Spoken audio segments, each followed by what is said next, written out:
Hey, welcome into the hot shop, guys. So I just wanted to let you know who we have here, what we have going on. And we do have a visiting artist today. His name is Joseph Seymour Jr., and he's the one in the back with the cap on. Everyone else you see on the floor is part of our resident hot shop team. Also, do we have closed captioning that we could put up on the screen? Testing. So eventually we'll have some closed captioning on the screen. Aha, there we go. Now we do. This slideshow you see going by is our visiting artist previously made work, maybe some inspiration photos, some historical photos. But I want to let you know what we're working on, and to let you know properly, I'm just going to tell you a little bit about our visiting artist. So he primarily has focused on his Coast Salish heritage, but wanted to focus more on his Acoma heritage recently, and so we're specifically working on his Acoma Reclamation Project. And this is going to include today, we're seeing some pieces like this on the front pedestal. These are based off of traditional Acoma pottery, and they're called ollas. The difference that we'll see today is this piece is going to be mainly white, and it's going to have an orange base and rim to the top. So you can actually see the inspiration photo in front of the center bench on that metal wall. It's a little bit hard to see the exact outline, but again, this shape is just going to have a white color overall, and then orange on the top and the bottom.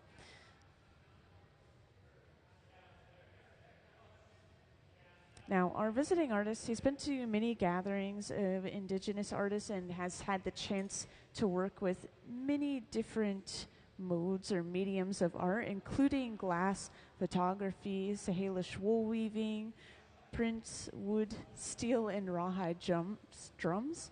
So he has a ton of experience under his belt when it comes to any art, really.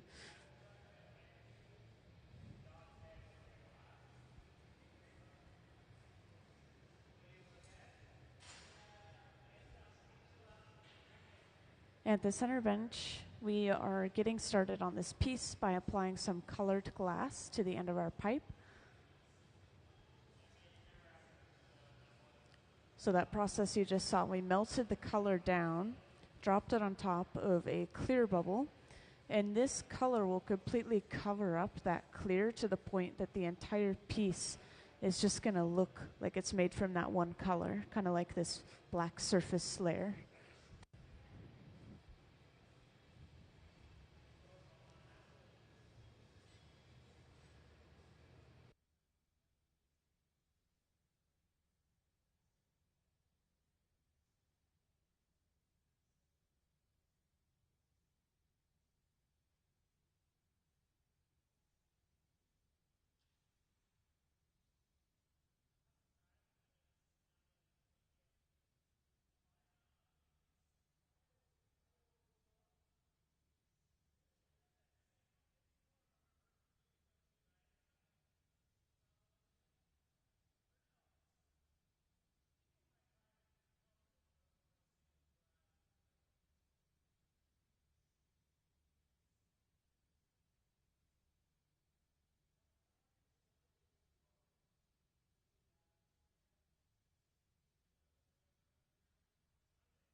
Have you guys ever been in a hot shop before, by the way? Yeah, a couple of you guys. You all have? Nice. So you must remember the temperature of things. Yeah, super hot. About 21 to 2300 degrees Fahrenheit. Also, you will notice that we're working at two benches at the same time. Eventually, these pieces of glass will come together. So we are working all towards the same goal at the moment. Sometimes we will be doing prep work on one bench and then more so one project on another, but not the case here.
So one of these bubbles is going to be the white, and then one of them is going to be the orange. And the orange is going to be split off into two different sections. They'll kind of sandwich that white in between the two sections. And this process of layering these sections of bubble is called Acoma. It's a really interesting process, but it is pretty complex. Hard to get it perfect.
And welcome into the hot shop to everyone who's just joined in. So we have a visiting artist in our hot shop today. His name is Joseph Seymour Jr. He's the one at the center bench shielding Gabe with this wooden paddle. He's been here for the last few days. He started this residency on Friday, and this is the last day of the residency, so they'll be making as much as they can. And he was here in partnership with In the Spirit Northwest Native Festival 2025, which happened yesterday at the same time as the Glass Fest Northwest.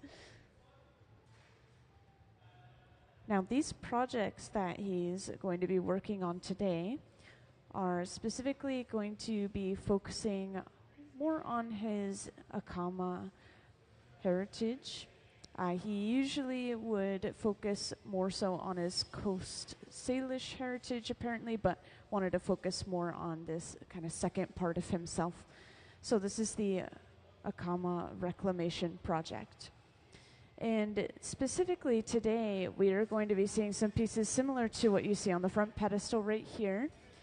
And these are traditional Acoma pottery called ollas, and it is going to be mostly a white piece of glass, but we're also going to have some orange on the top and the bottom of the piece. You can actually see this designed piece on that metal shield in front of our heat source there. So that's what you can expect from this piece of glass right in front of you guys. I also do want to point out I have closed captioning on the screen. I know it can get kind of loud, kind of echoey in here, so keep an eye up there. We also will have cameras following the artist movement around as they work throughout the hot shop.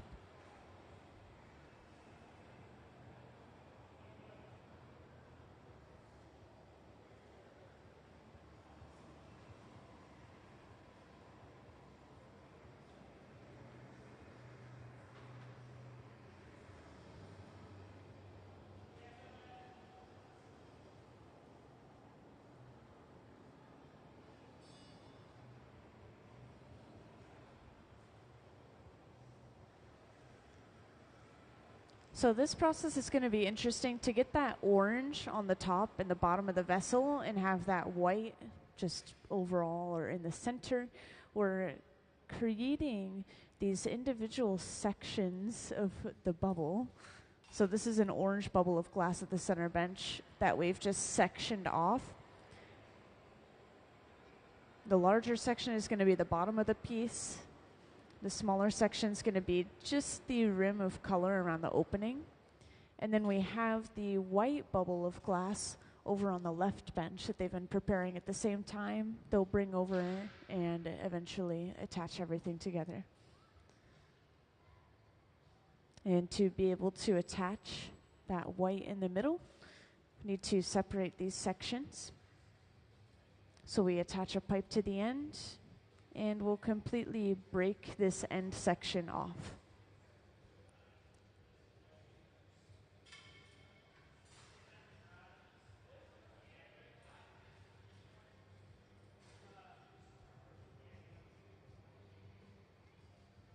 Now, just to give you an overview of the hot shop overall, assuming a lot of you maybe haven't been in any or don't have the facts memorized, there's a lot to know.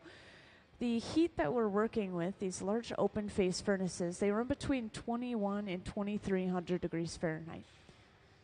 And these do get turned off whenever we're done using them. We just turn them back on maybe an hour before we get started.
And welcome into the hot shop to everyone who just joined in. We have visiting artist Joseph Seymour Jr. He's the one in the red and white shirt at the center bench and the cap on his head. Everyone else is working for the museum pretty much, I think, other than one person. So they work here full time. They help visiting artists that come through. And we are working on some pieces that are relatively similar to what you'll see on the front pedestal right here. So these are traditional Acoma pottery. And this is a piece that's called an Oya, there we go. So again, traditional Acoma pottery. And we are going to see orange and white pieces of glass. We're attaching them together in an Acoma style. This is going to give us banding of different colors for the piece. So we'll have mostly a white body, but a little rim of orange at the top, and then a complete orange base as well.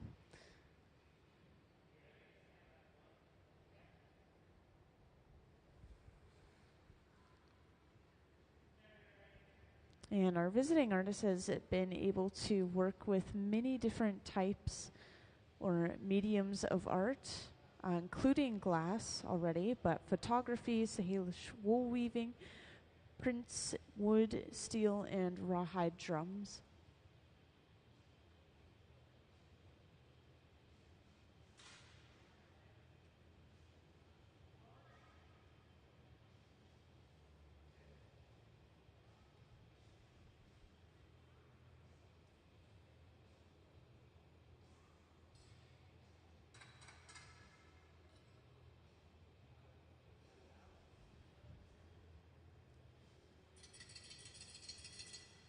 So we've just added the overall section of glass. This white should be the largest section of the piece, meaning we have one more section of glass to attach the remaining orange section. They're probably working on that over on the left bench right now.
So we've heated up just the end of this piece of glass at the center bench, enough to open it up, going on the inside with the jacks, those two metal blades,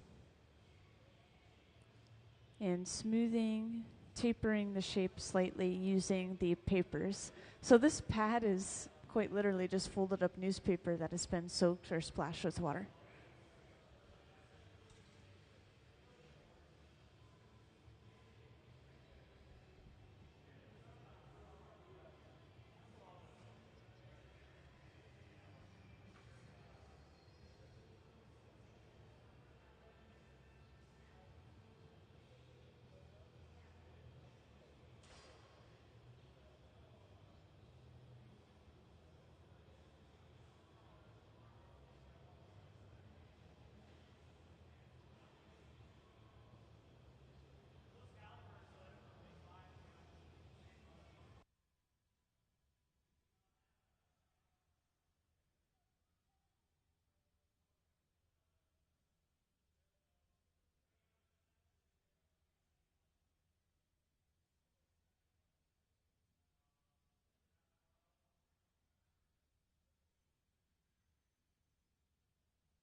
So again, we have our final section of orange over on the left bench. So we're checking the opening of the piece with the calipers, just double checking that they're going to be the same size when we bring them together. And then once we have that orange section, that's all the glass that we need, all the patterning, all the color.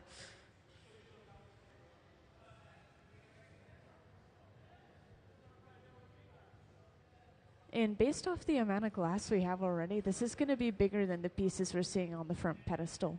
But again, this should be the same shape, same idea, based off of that traditional Acoma pottery.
So it looks like our individual sections, we've heated up both of those openings enough to connect our pieces together.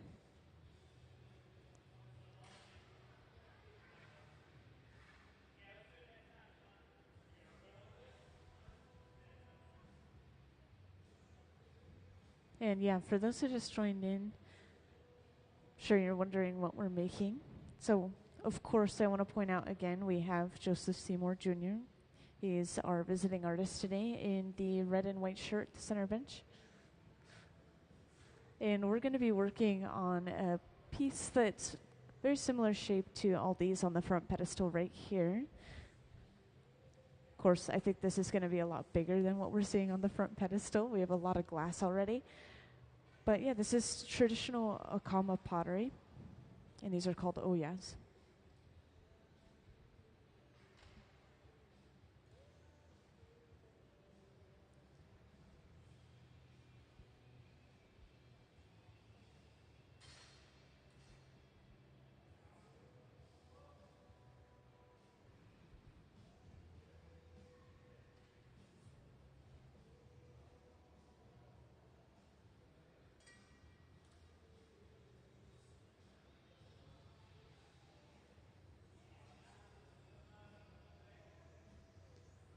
And again, this style of attaching all these blown sections of glass together, this is called encomo. And this will give us basically these rings of color on the piece. Again, we just wanted the lip to be orange, the opening of the piece, and then we wanted the base of the piece to be orange, but overall we want that white color.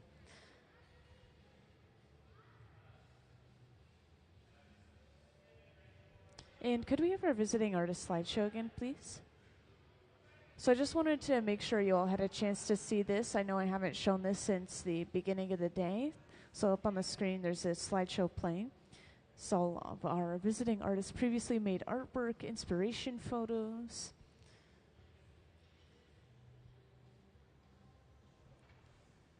And again, Joseph is focused mainly on his Coast Salish heritage, but he wanted to start focusing more on his Acoma heritage recently and is therefore doing an Acoma Reclamation Project.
All right, so at this point, we are getting ready to add another little detail. Over on the left bench, Sarah's heating up a bit of colored glass, is sharpening it into a nice point, and is going to bring this over to the center bench and wrap it around the side of our bubble.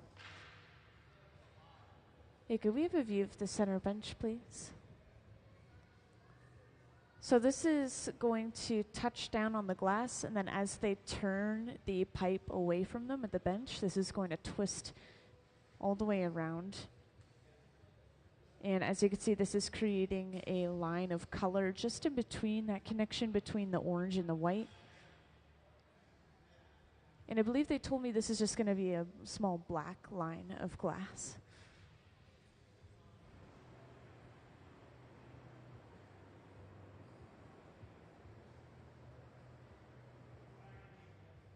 They'll do the same thing again in between the second connection between the orange and white.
So same thing as just a moment ago, applying that little black line that'll eventually be flattened out.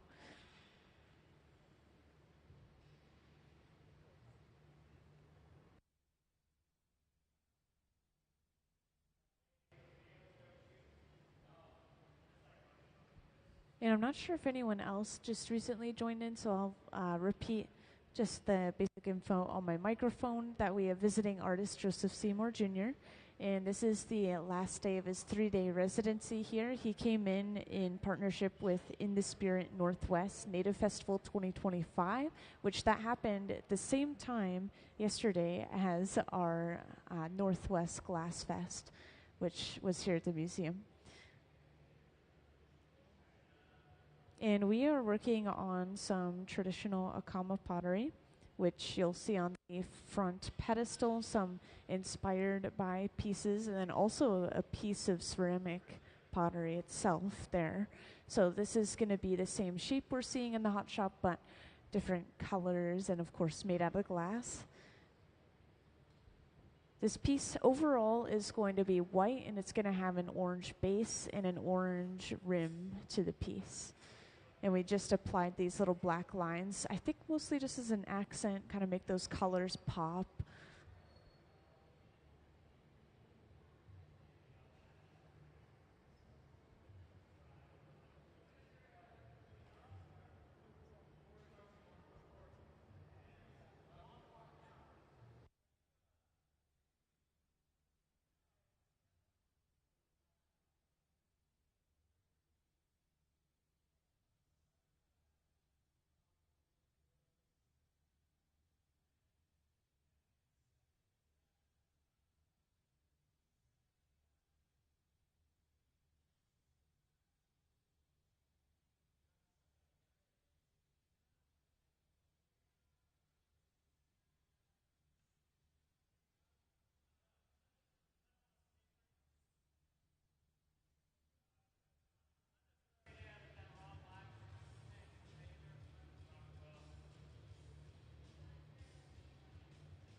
Yeah, just before you guys came in, we were connecting different sections of different glass bubbles together through the Acoma process. I'm not sure if you guys have seen it in Acoma yet, but this will create different layers or sections of color within the blown piece. In this case, again, we just want the orange on the top and the bottom, but we have to make sure that this all blows out evenly. This can be tricky because the different colors of glass will move differently from each other. White is very stiff compared to other colors, so we'll see how this blows out.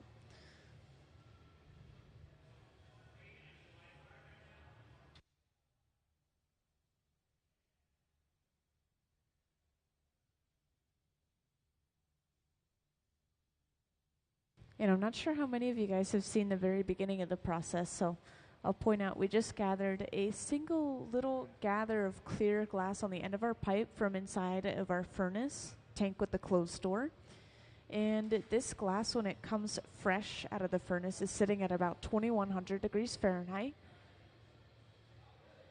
And we're able to blow a bubble into this glass by blowing into the end of the pipe and then capping it with our thumb, which keeps that air pressurized enough to just pop through and into the glass.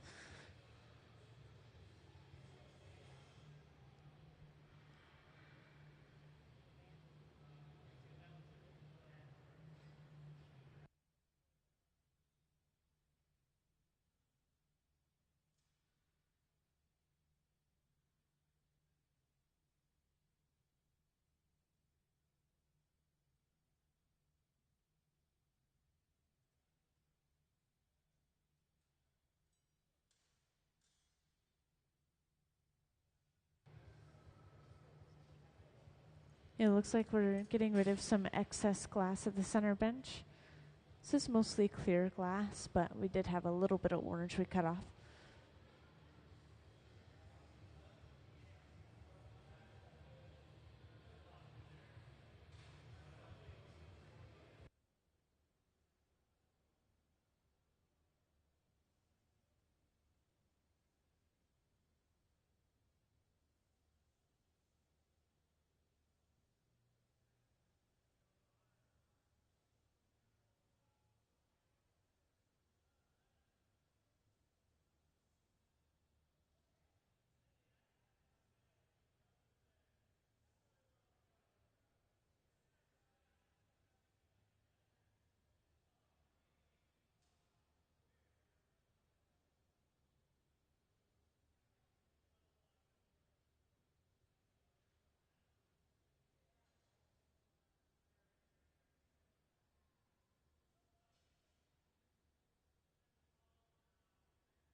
And at this point, we've started to use this large fluffy flame. We actually really do just call this a fluffy torch, but it runs around the same temperature as those reheating furnaces, so between 21 and 2300 degrees Fahrenheit. But we use the torch to heat up sections of the glass at a time. This can help balance heat out, or maybe just focus it to one area that we want to work on.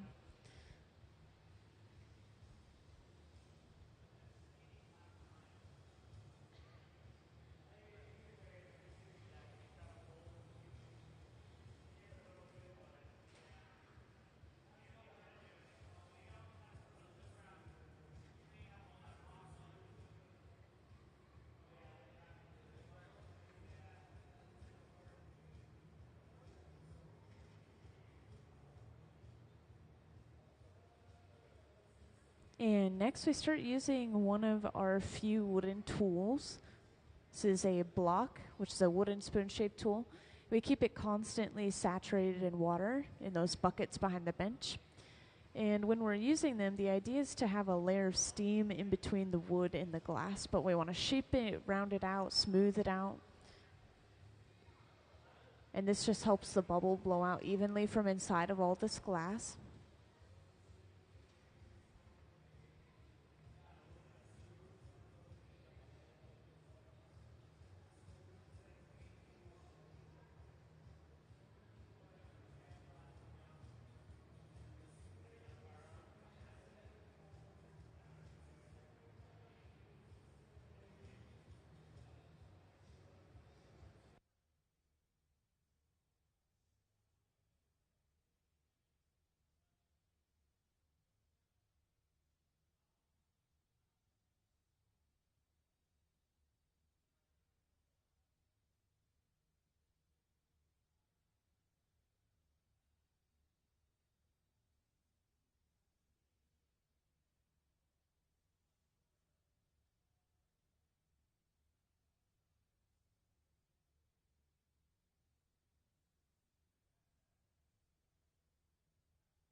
And don't worry, you're not missing too much right here. We're just using a pipe cooler real quick, which is a trough of water that we set the pipe into. Making it so we can handle the pipe closer to the glass, get some better leverage against it.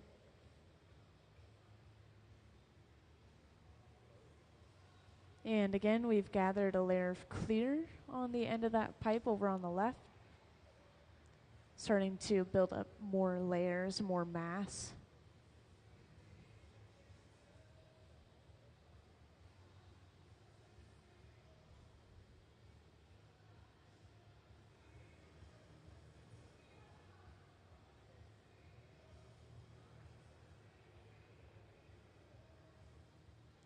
Now, point out right here, the glass is pretty cold. It's still maybe not quite the true color of the piece. It'll cool down even further overnight, and the true colors will come back out. Any of the weird coloration you see during the process, such as when we got that fresh bit of clear, all of that orange, yellow color is from the glass being so hot that it's radiating light as well as heat, so glowing like lava.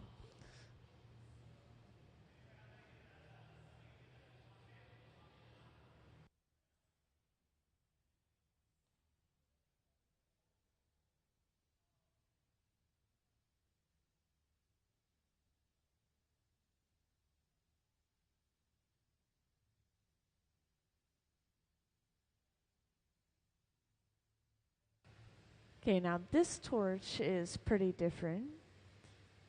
This smaller handheld torch is running off of propane and oxygen. So it creates a hotter, more focused flame specifically because of that oxygen. And this torch gets up to about 5,000 degrees Fahrenheit. Really impressive amount of heat, especially when you remember the glass, when it's a texture of honey, is at 2,100 degrees Fahrenheit, so it's over double the heat. We're using it to properly melt those lines in a little bit further. We want everything to be smooth and flush before we move on.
And again, we're using another technically wood-based tool. This is a pad of newspaper, it's just folded up newspaper that has been soaked with some water. And we use these especially for shaping closer to the beginning when we're starting to really blow the glass out. This nozzle blows compressed air onto the glass, much like blowing on a hot piece of food. It's just going to cool it a little bit faster.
So we've now let this glass cool down enough that we can gather our next layer of clear, which is going to cover up all of that color, including those little black lines.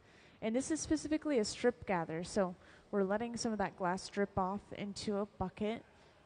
This is specifically clear glass only inside of this bucket, so eventually we will reuse it, just crush it apart and throw it back into the furnace. I know, it's very satisfying to watch all that glass drip down. It really is much like the texture of honey. It can drip and flow. That's why we're constantly keeping the pipe turning, especially when the glass is super hot like this.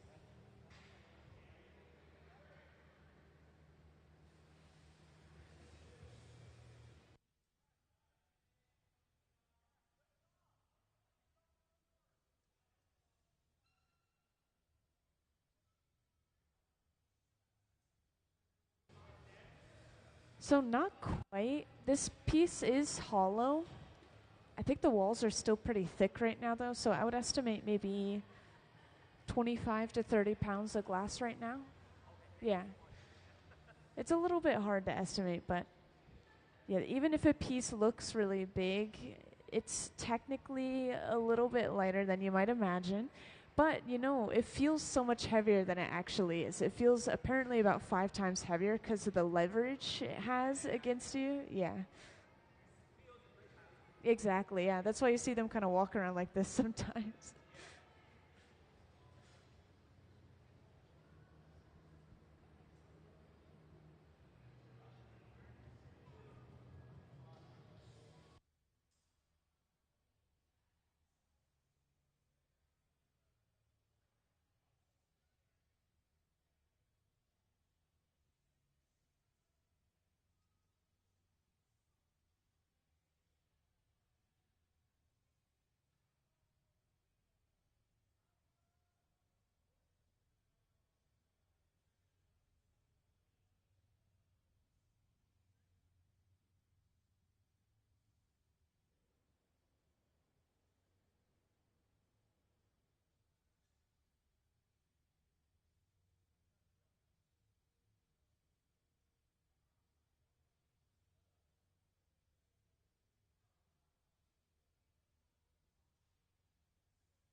So while we're working on the piece of the center bench, over on the left bench, Sean is working, kind of getting started on the next one already.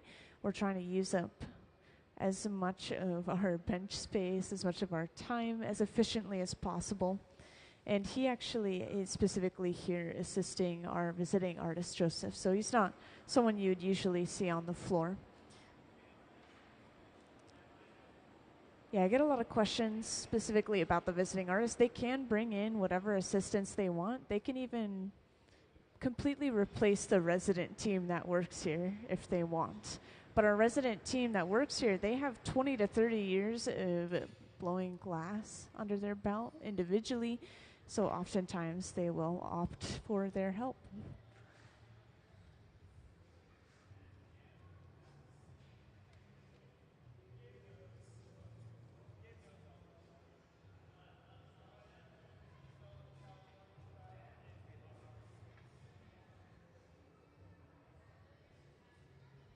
So we've blown this out a little bit. We have started the jack line. The jack line is a divot that we create off the end of the pipe that we eventually break the entire piece off from. So we create this before we even finish blowing it out and turning it into its final shape. So we still have a lot of shaping to do for this piece, believe it or not.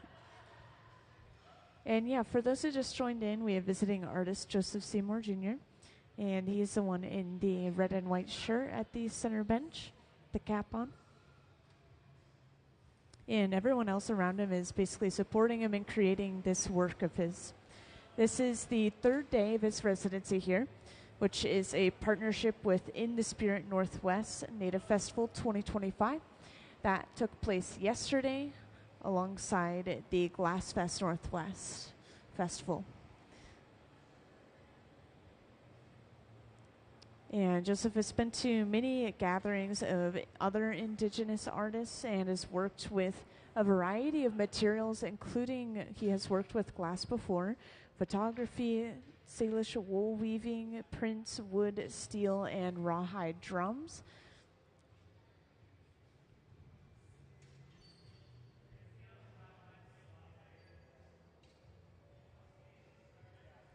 And I'll direct anyone's attention who hasn't seen these pieces yet to the front pedestal here. So this is the shape that we should see with this piece, at least relatively similar. These are traditional Acoma pottery pieces, or at least based off of that traditional pottery. And this is specifically the Acoma Reclamation Project. We're bringing some of those pieces to the forefront and recreating them in the hot shop.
Yeah, so for those who haven't seen the beginning of the process, this is a bubble that was opened up on the end, and this is what they would attach maybe the second half of a bubble too, that second half being the orange, to create these different sections of color like you're seeing at the center bench.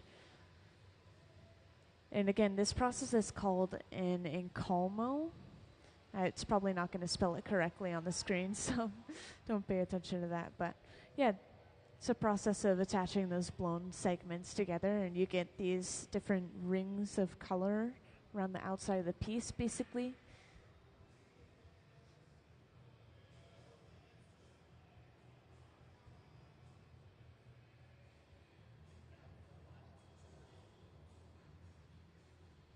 So now that that white section has been prepared for the next piece, this is set aside in the garage. We've been using the garage on and off today. I just haven't been able to quite point it out, but it keeps glass warm at about 1,000 degrees Fahrenheit.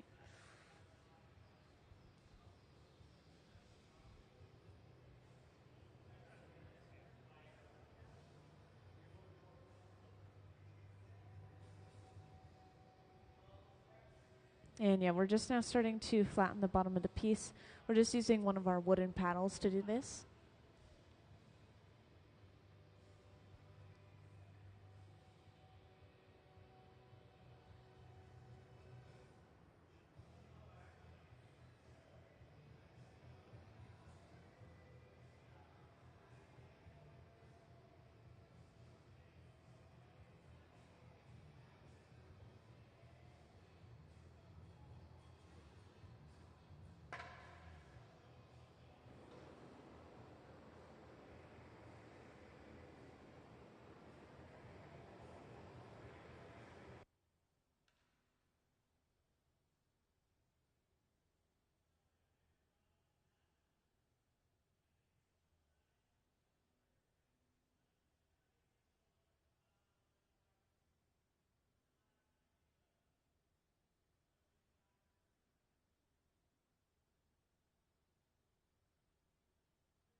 So we're just letting this piece of glass stay at about 1,000 degrees Fahrenheit, heating up any areas that are getting too cold, and then heating up the entire piece overall just very lightly.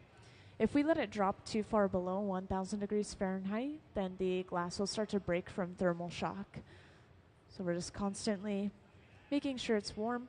And pretty soon here, we'll be attaching another pipe to the bottom of the piece and then just completely breaking it off of the pipe that it's on right now. This is a pivotal moment in the piece when you kind of flip the orientation and then you can start working on the top half.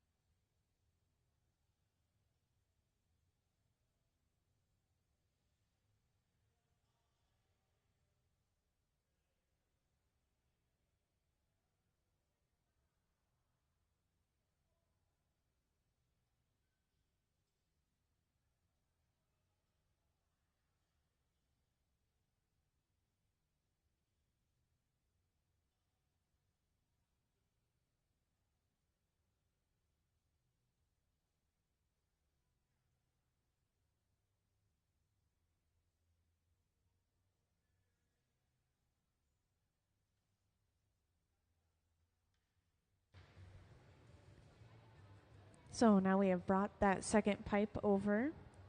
And just to point out, this is really interesting. They created a crown shape on the end of the pipe with some clear glass.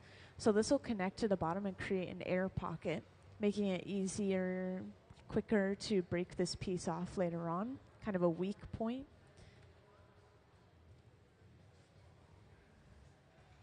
And we make sure that connection isn't moving too much, letting it cool down before we break the piece off. And to break it off, we apply water, cracking that glass from thermal shock enough that when we tap the pipe, it just pops right off.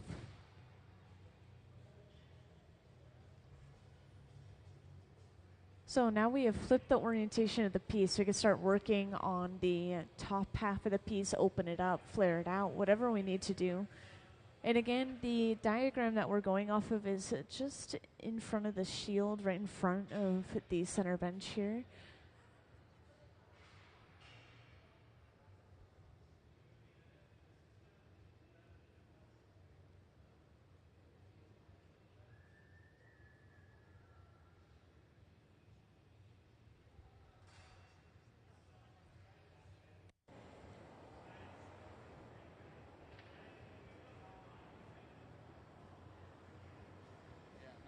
Not a big smash.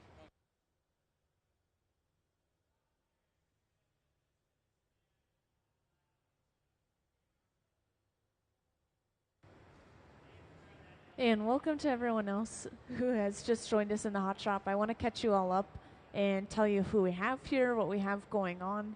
So we have visiting artist Joseph Seymour Jr.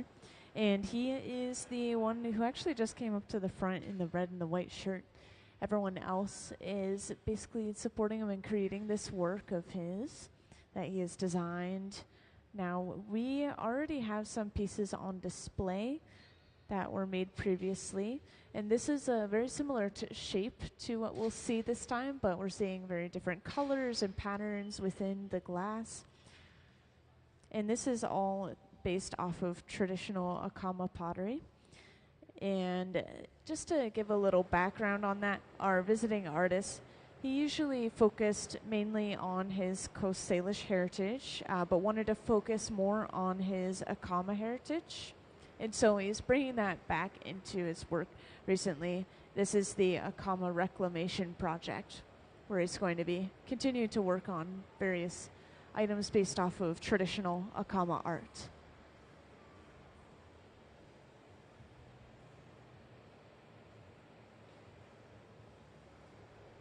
And Joseph has already worked with a huge variety of different mediums.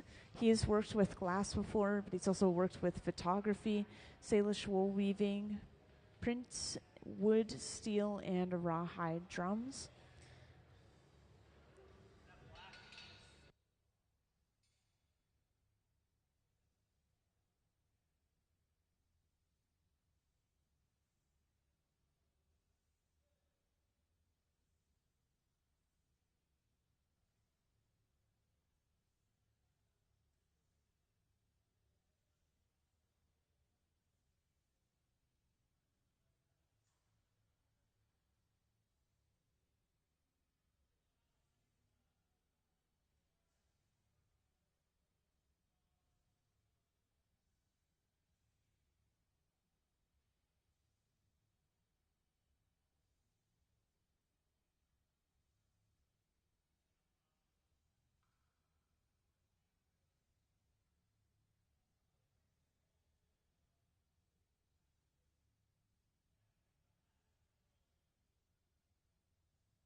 So once we've transferred it to that second pipe on the bottom, like we've already done, that means that we're done with the lower half of the piece. So we only have to focus on the upper half. When we come back out of the chamber here, we're going to see all the heat is applied just around the opening of the piece.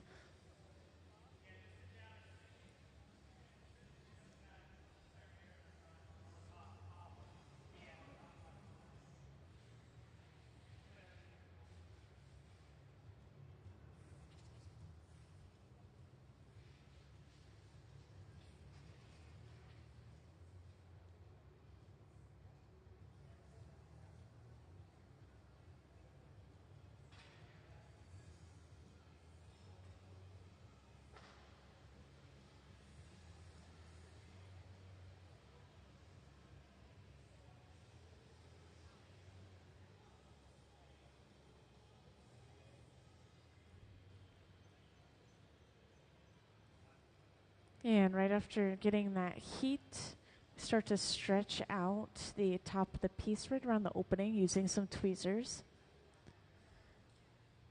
Now, a lot of this is excess glass that'll eventually be trimmed or cut off. We're usually just trying to get rid of some thickness that remains right where we broke it off of that previous pipe.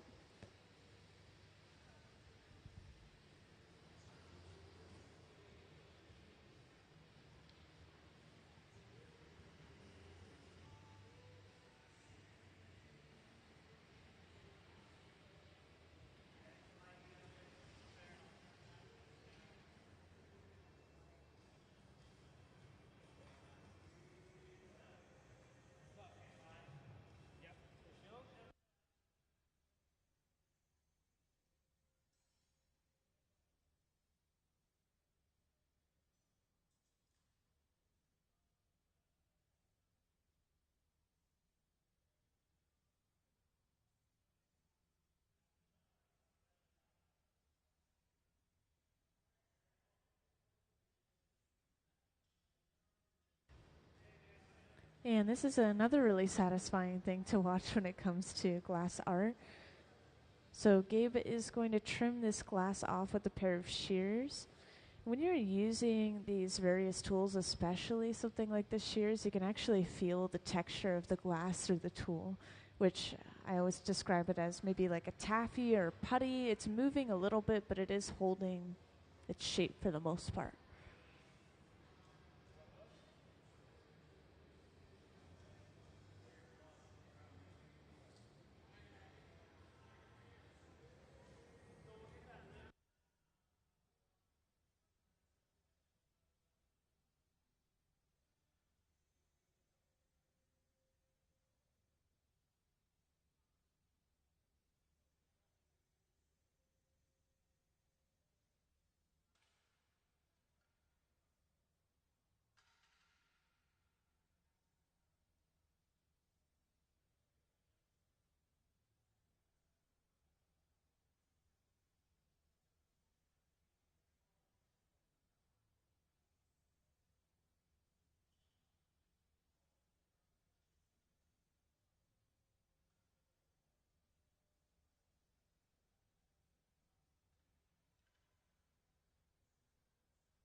And we're starting to open this piece up.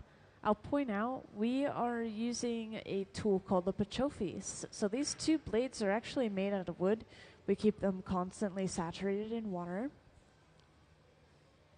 We are also pushing a wooden paddle against the opening of the piece. I think the idea is they want to create more of a sharp shoulder like these other pieces that have been finished. So they're trying to physically push the top in on itself a little bit.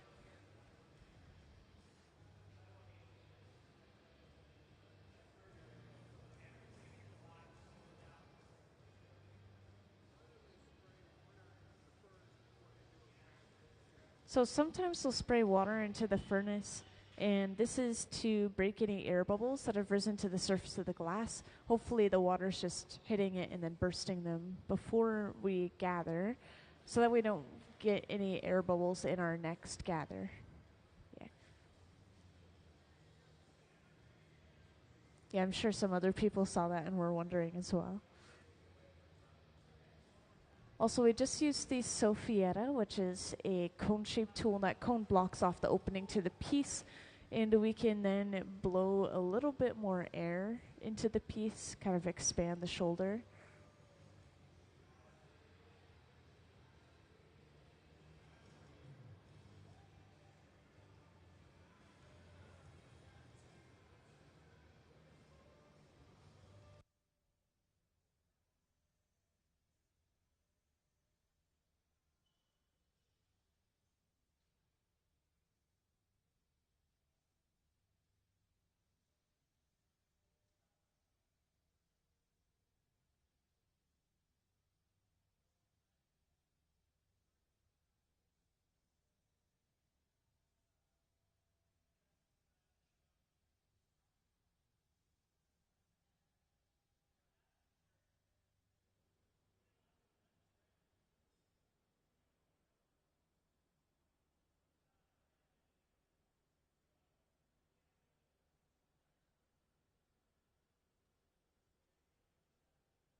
So at this point, it's looking like we are done with the piece, so we'll start getting ready to break it off the pipe and put it away.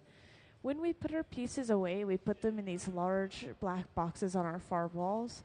These are called annealers, and the annealer is going to slowly, keyword slowly, cool the glass down overnight, so usually about a 12-hour cycle.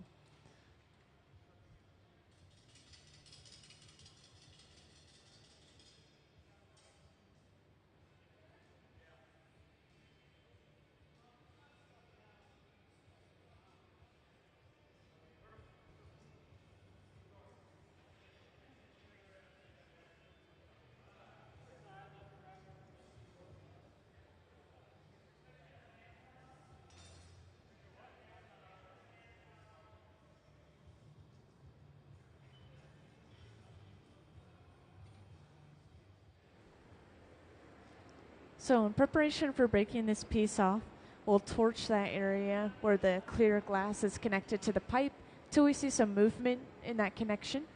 Then we apply some water, just like earlier, to crack that connection and pop the piece off. And Trent is on standby wearing some Kevlar gloves. We quite literally just pick up the piece off the end of the pipe and put it away.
So we're cutting out that connection right now, just making it a little easier to break off. And then we go in with our tweezers dipped in water and apply that just to the section we cut at. And then hopefully with just the tap of a pipe, this pops right off into those Kevlar gloves. Now let's give them a round of applause for finishing that piece.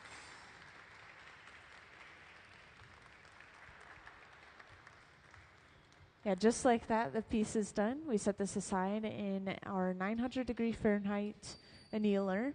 It's going to be held at that temperature until we're completely done for the day, filling up that box. Then we press a button, and it's programmed to slowly cool overnight. So yeah, first piece of the day done. Many more to come.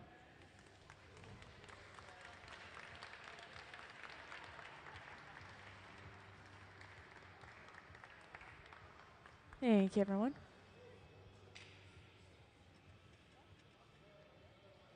And again, they've been continuously doing that prep work over on the left bench, so we're going to immediately hop into the next piece. So if you missed the beginning, then stick around because you're going to see that whole process again.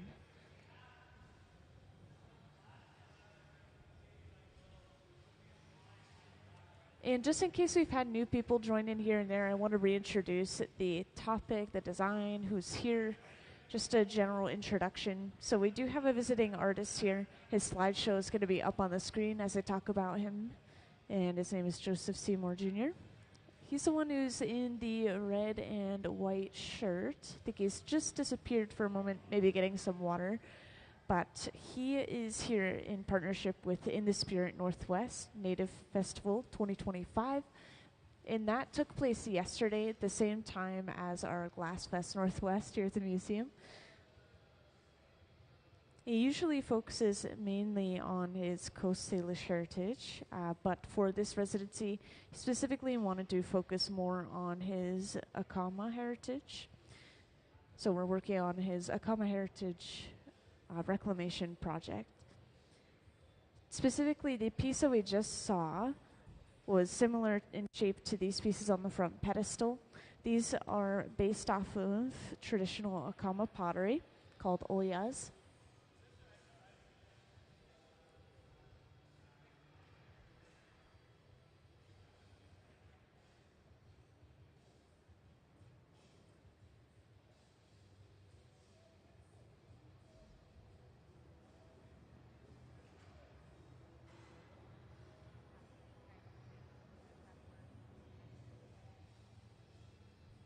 And of course, feel free to ask any questions that you guys might have, whether it's things that you've seen in the gallery or the hot shop or just glass in general. I'll just kind of follow the process along as they keep going.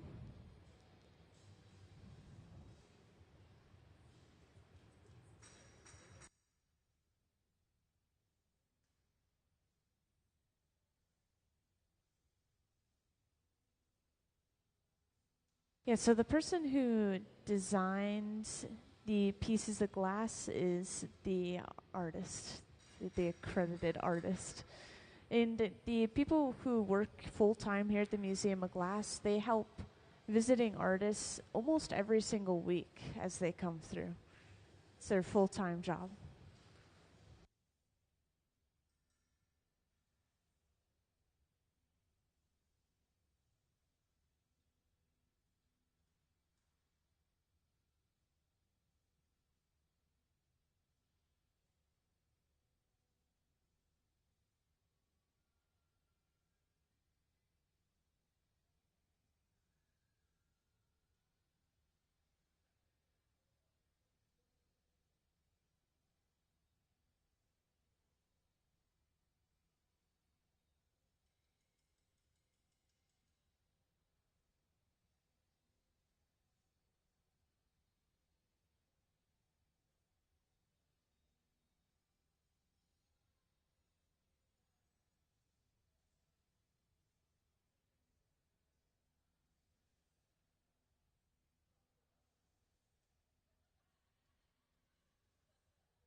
So we have a view of the left bench at the moment, and we are working with one section of our glass, trimming some of the excess glass off just around the opening.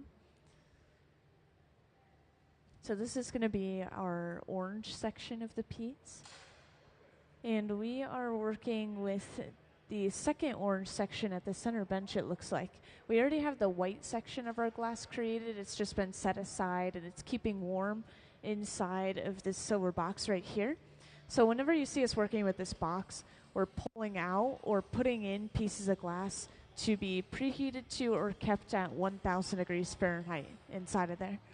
So we'll preheat pieces of color like you see right here. This is solid colored glass through and through, really cool.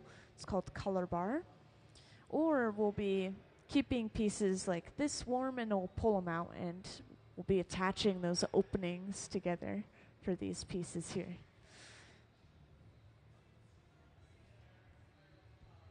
So we'll see the same style as the last piece. I think that they're going to try to make a couple of tweaks to it. They're going to make the orange sections a little bit smaller and try to control the black line in between those sections a little bit more. You saw with the last one, the black band was pretty thick. They actually wanted it to be a lot thinner than that. So we'll see how they do that, what they do to switch it up.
So this is always the longest part of the process, is getting all of the material we need, all the colors, patterns, just glass in general. And then once we have everything, it was pretty quick.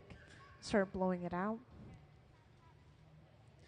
For example, we just finished the last piece, so that one took about an hour and a half. And I'd say it was maybe about 45 minutes or so where we were actually blowing it out and shaping it. But this one, they did a lot of the prep work along the way while we were finishing that piece, so we already have a head start. And again, we're working with the garage. It looks like we're getting ready to maybe pull a piece out of it.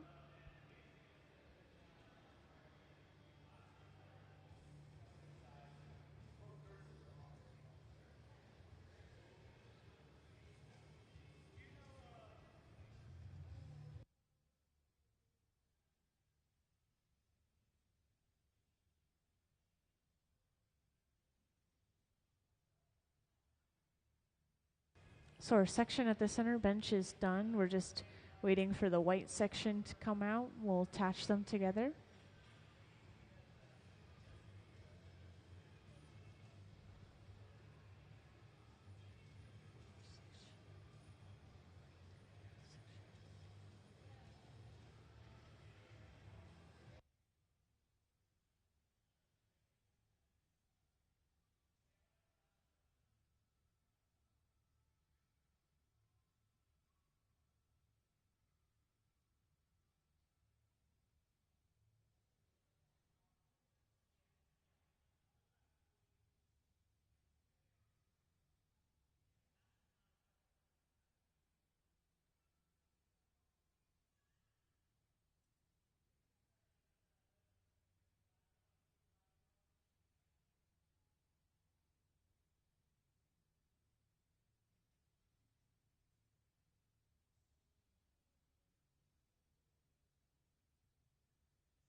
So after heating up just the opening of both of these sections of blown glass, we were able to attach them together. And when they break this white section off from the pipe that it was brought over on, we're going to have an opening there left over as well. So we'll be able to just open it up again and then attach our final section.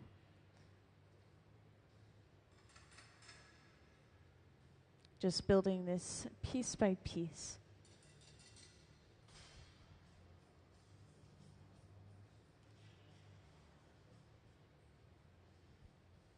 So now we have the color of the rim for the piece. So we have the body color, and then we're going to grab our final section that'll become the base of the piece.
And just to point out again for anyone that's recently joined in, we have visiting artist Joseph Seymour Jr., and he's in the red and white shirt in the back. Everyone else is acting as assistants, kind of building these pieces that he's designed. And specifically, we're seeing some pieces of glass that are based off of traditional Acoma pottery. And we have some examples of pieces that have already been made, as well as a piece of ceramic art itself right here. So we're expecting this shape in the end, a little bit squat. It has a wide shoulder and a very short neck. but we're going to see some very different colors. Again, we're going to have an orange rim to the piece just around the opening, and then we're going to have an orange base, and then the rest of it's going to be white.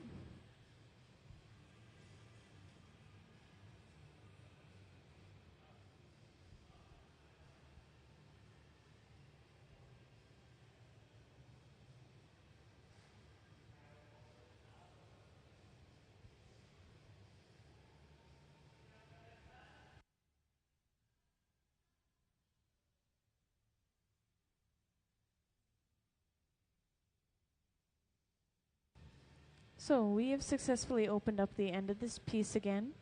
Over on the left, Sarah has the final remaining section, which is much like the shape of a bowl. That'll just be brought over and attached to the end.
So for those of you who haven't seen this yet, this is the Acoma process, where we're attaching all of these individually blown segments of colored glass. And attaching this last one has basically completed the bubble. It's now completely sealed on the end, and we have our 3 layers of color.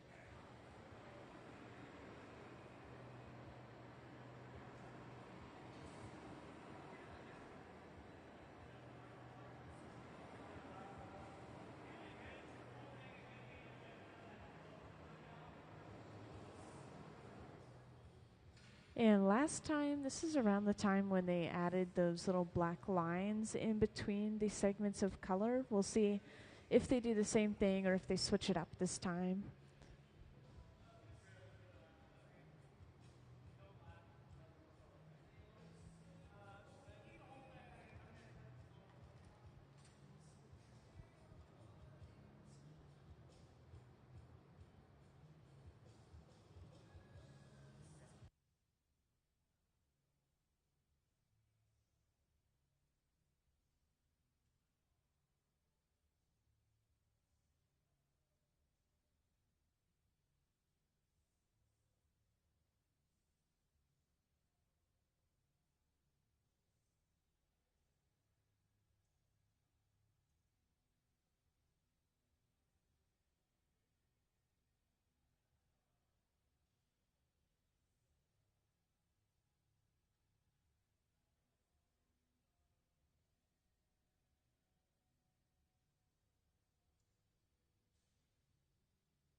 So we're starting to heavily use the marver, which is this metal table, to the side of our bench. When we use the marver, sometimes it can be to shape the glass, but other times, and more frequently, it's to cool sections of the glass down. And this prevents it from blowing out too much in that one direction, so we can control the thickness throughout the bubble by cooling certain sections. Usually you'll see them cooling the end very heavily. And in this case we have a seam where we've connected the orange and the red pieces together, so we want to smooth that seam out. Yeah, this time it's going to be orange, but frequently when the glass is just hot enough it'll be orange. But yeah, we have orange at the top, orange at the bottom, and then white through the center. And we may even see some black lines applied in between those colors. Yeah, exactly. But we'll see if they do that this time. The last one, they tried to apply the black, and a lot of people don't know that, but different colors of glass move differently from each other. So the white is super stiff and the black is super soft. So the black started to spread and it got really wide, and it wasn't quite what they were looking for. We'll see how they switch it up this time.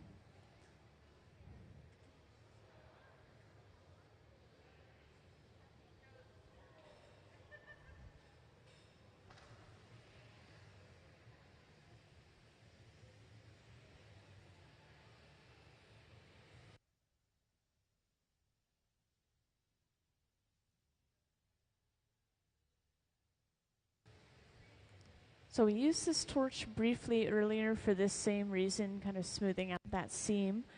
But this torch is the hottest item in the hot shop. It can get up to about 5,000 degrees Fahrenheit.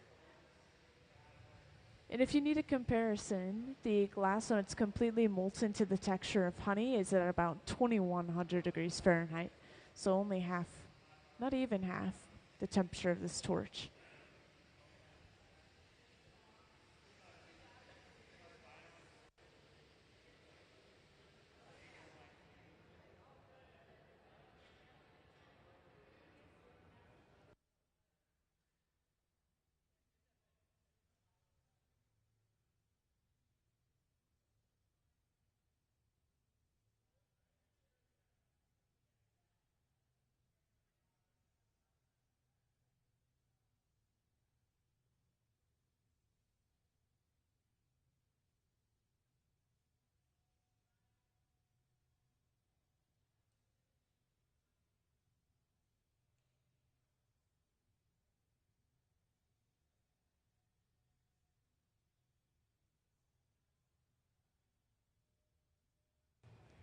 So the one that's lit right here.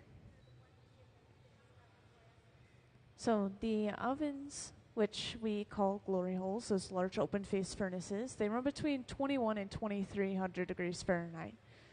So I think we usually keep them about in the middle, 22-ish. But yeah, just to reheat the glass, make it malleable again. When we're heating the glass, we're usually looking for movement. That tells us how workable it is in that moment.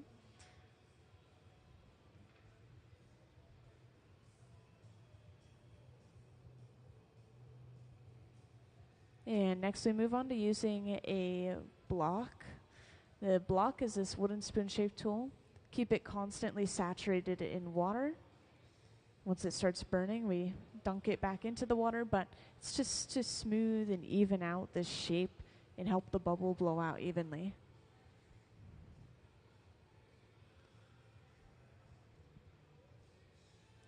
And then we immediately move on to using the papers. So this is a pad of folded up newspaper that has been splashed with water, and that's it. It's as close as we get to using our hands to shape the glass. So papers conform to our hand, and then the glass conforms to the papers.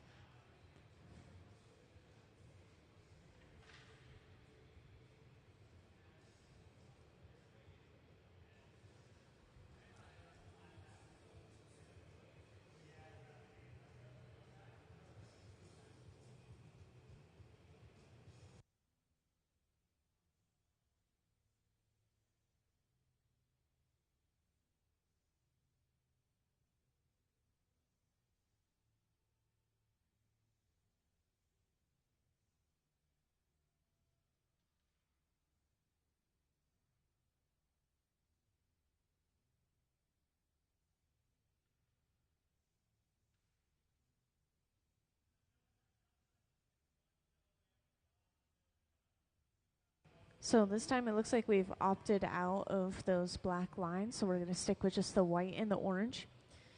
And for those who just joined in, I want to reintroduce what we have going on real quick, talk about who's here, which we do have a visiting artist today. His name is Seymour Jr.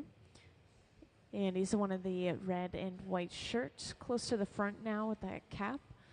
And everyone else is mostly working for the Museum of Glass. Joseph did bring in one assistant, Sean, but they're all supporting him in creating this artwork that he has designed. And this piece is going to end up being a shape a lot like what you're seeing on the front pedestal right here. And again, these are traditional Acoma pottery. And specifically, Joseph, he focused mainly on his Coast Salish heritage, but he's been wanting to focus more on his Acoma heritage, and he's bringing that into the hot shop, making some of those pieces that are based off of those traditional Acoma art. So this is the Acoma Reclamation Project.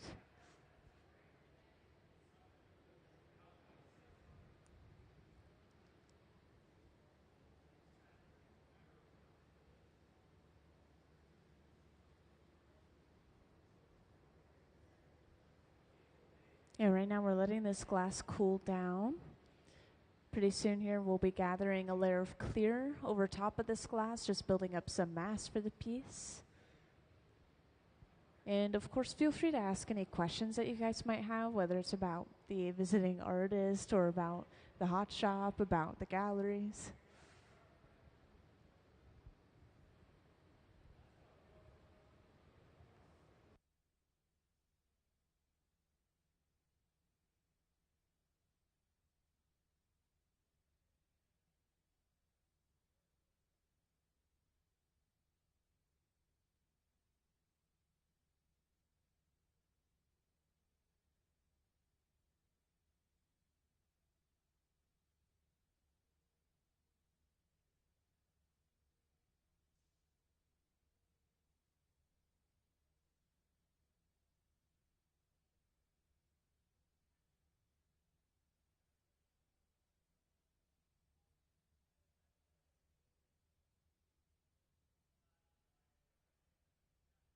So we've gathered again. We've stripped some of that glass off into a bucket. This is a strip gather. And no worries, all of the glass that goes into that bucket specifically is just clear glass only. We'll eventually crush it up and throw it into the furnace and just completely reuse it. And then we immediately use a pipe cooler. It's a trough of water that we set the pipe into.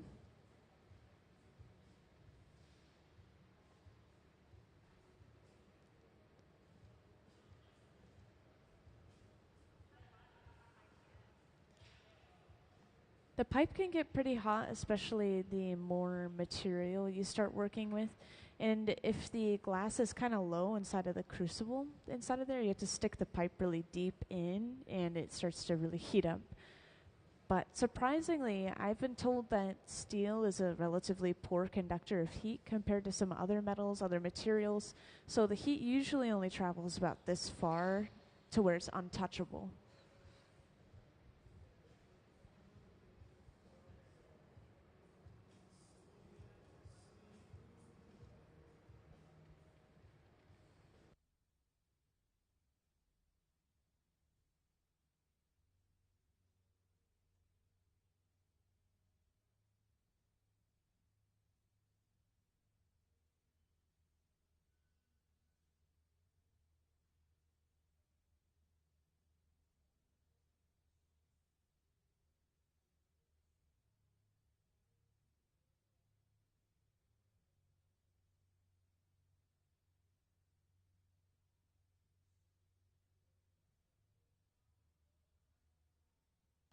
So we do have an air bubble inside of this glass right now. The walls are still really thick right now though, so we'll blow it out quite a bit further and thin it out.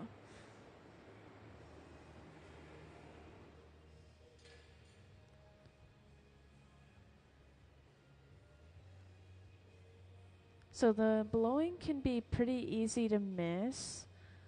I'll point out Sarah's going to start blowing right now, putting her mouth on the end of the pipe, and that air passes through, expands that bubble like a balloon. And we just can't see the bubble underneath all those layers of color, but rest assured it is slowly expanding as we go.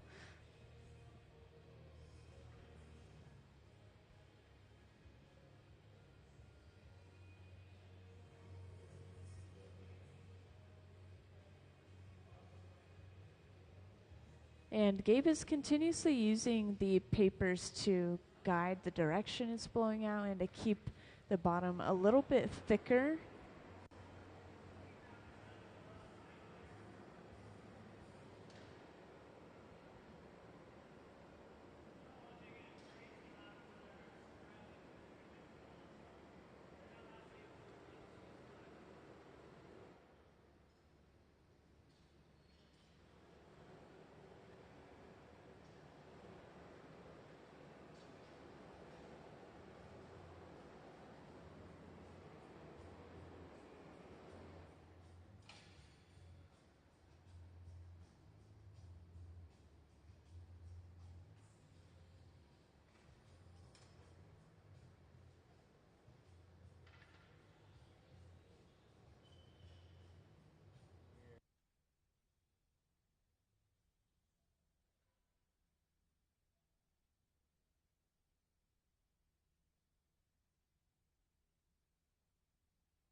And we've started the jack line. It moves pretty quick. We create this divot off the end of the pipe that becomes our breaking point. And then those two metal blades, those are called the jacks, hence the name jack line. But yeah, eventually once we finish the shape off, for the most part, we'll break it off from that line. And we're using a nozzle, blowing compressed air onto the bottom of the piece, trying to cool it down, prevent it from blowing out too much in that direction. And then heating up the stiffer color, which is the white, to blow that section out a little bit more.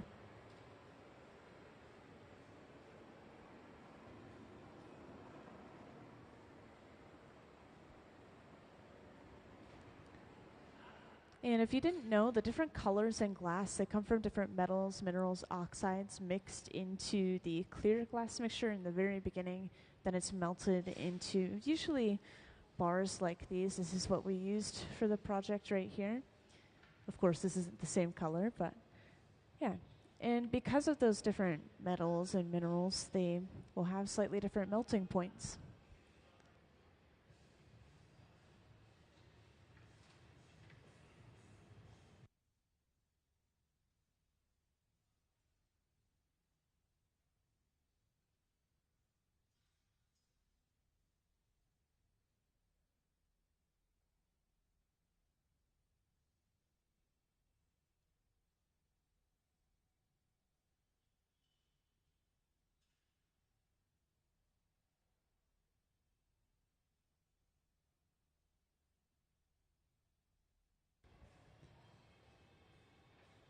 And next, Gabe used gravity to shape the bubble. So earlier, we saw him actually hanging the glass down towards the floor, stretching the glass out. But we can do the opposite. We can hold it up towards the ceiling, and the glass will slump down onto itself. So we now have a much squatter, wider shape.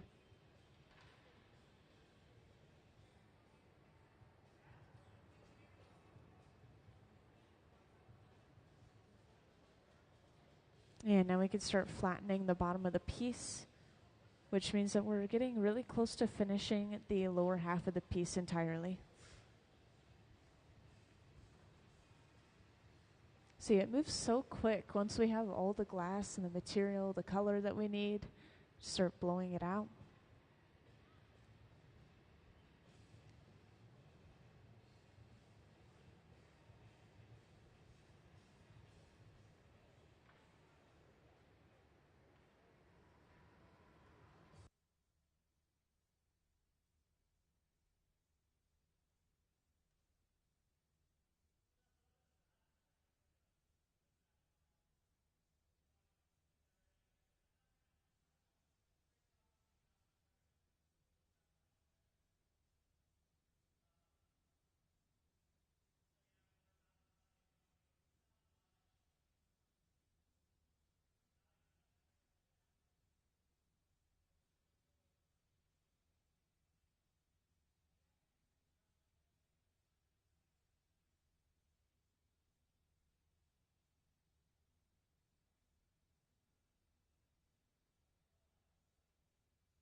Yeah, just in case anyone else is curious, we will use natural gas for the furnaces, for the glory holes, those, once again, those open face furnaces, and then we also use it for this larger fluffy torch, but we do use propane and oxygen for the smaller focused flame. We need that higher temperature, that sharper flame, smaller size, so the oxygen will sharpen it and make it super hot.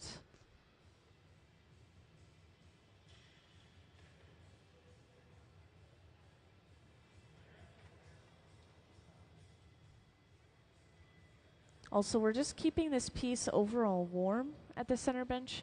We're getting prepared to attach it to a second pipe and break it off of this pipe that it's on right now.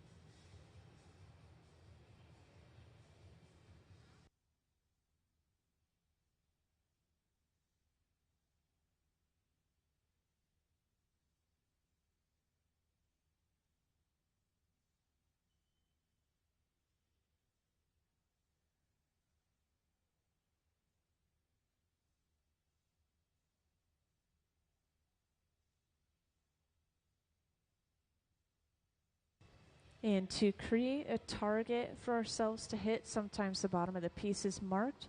We're marking it with a broken piece of glass, so just scraping a line. Sometimes we'll use chalk.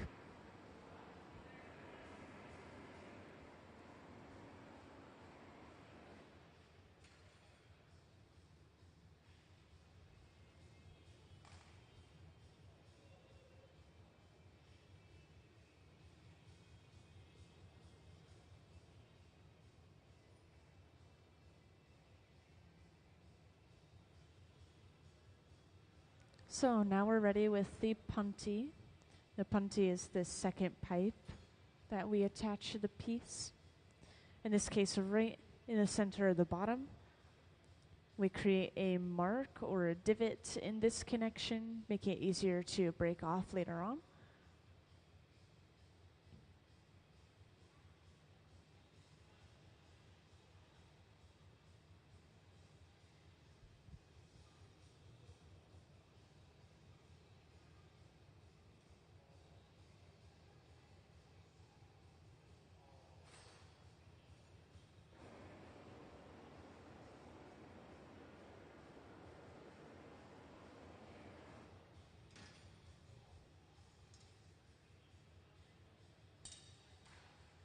And again, to break this piece off, we apply a little bit of water, cracking that connection, and then tap the pipe, which pops the piece off. So now we flip the orientation of the piece. We can start working on the opening in the top half of the piece and finish it off.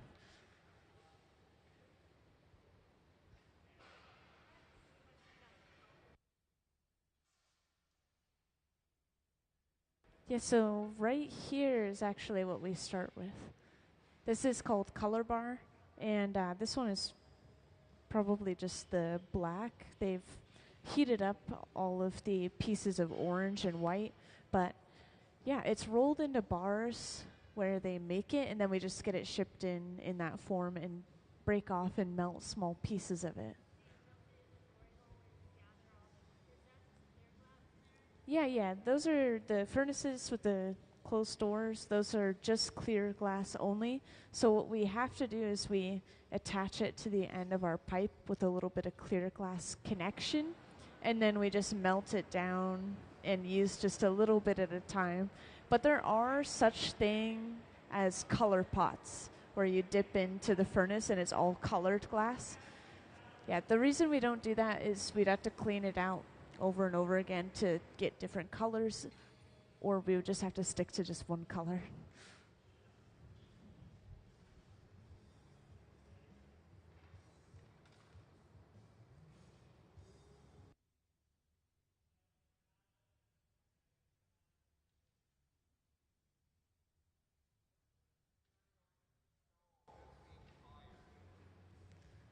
So the furnaces and glory holes, they run off of natural gas. The natural gas is just constantly pumped in. It's almost like a swirling ball of fire in there. So there's nothing physically in there other than maybe the kiln brick, which is insulating it. Yeah, it's just a really, well, very well insulated piece of equipment. The furnaces are super well insulated. I can stand like a foot away from that and I'll be warm to the point where if I stand too long, I'll start to sweat. But that's really not bad at all, considering it's at 2100 degrees Fahrenheit.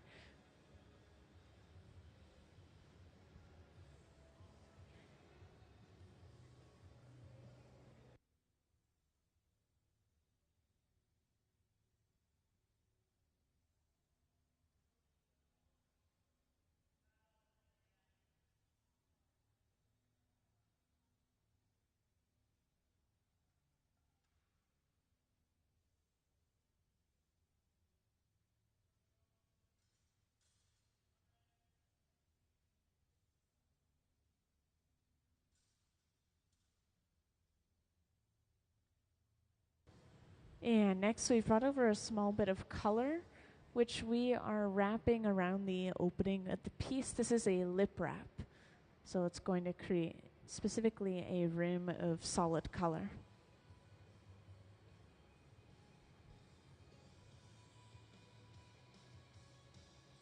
And I think this is just a little bit of black that we've applied to the opening. It's a little bit hard to tell when we first start off, but as it's cooling down, you can see it getting much darker.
And yeah, now that we have that lip wrap, we can start to open this up more so to its full size.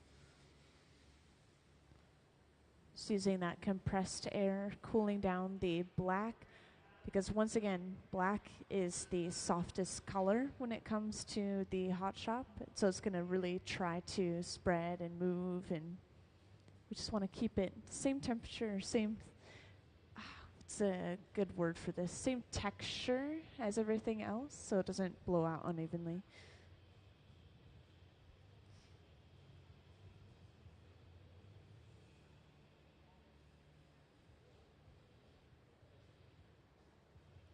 And already Sean is getting started again over on the left bench.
So luckily this was just around the very opening of the piece. This is something that they can trim off if they so wish. They can just go in with some shears, kind of like scissors, cut that glass off.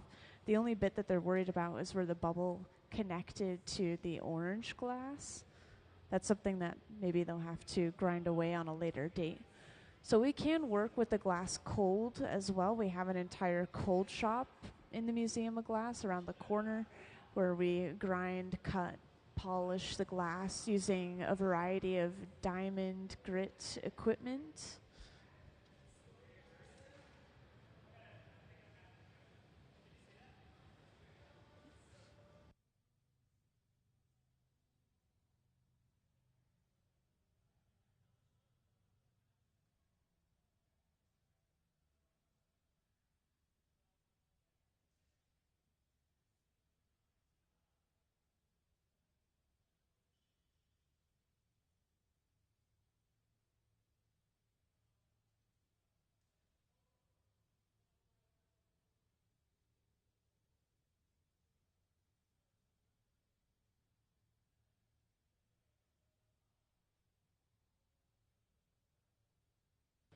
Yeah, so same process as before. They're just going to stretch out the top of the piece and then cut that excess glass off with the shears.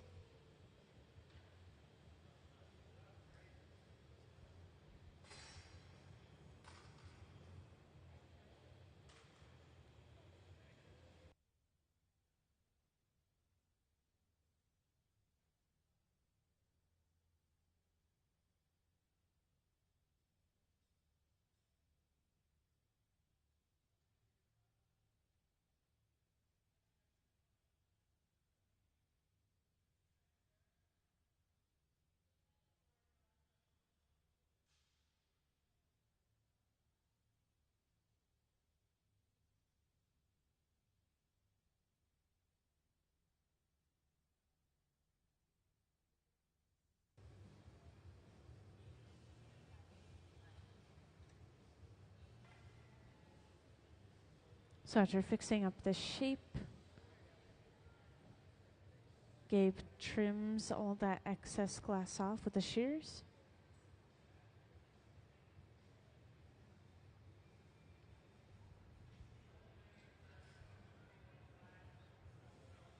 They always say what makes you a good glass blower isn't what you're good at, but coming back from something like this, a little mistake or a little error, whether it was the artist's fault or not, that shows how good of an artist they are.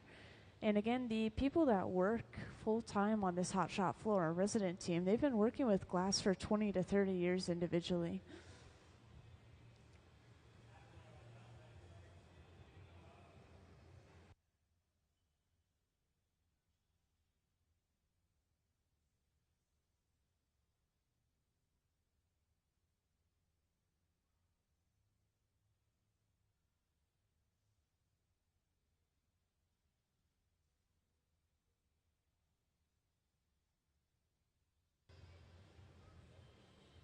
And to start opening this piece up a little bit more, Gabe is using the Pachofi. So we're using 2 wooden blades now instead of the metal blades that we've been seeing earlier. Opening this up to its full size.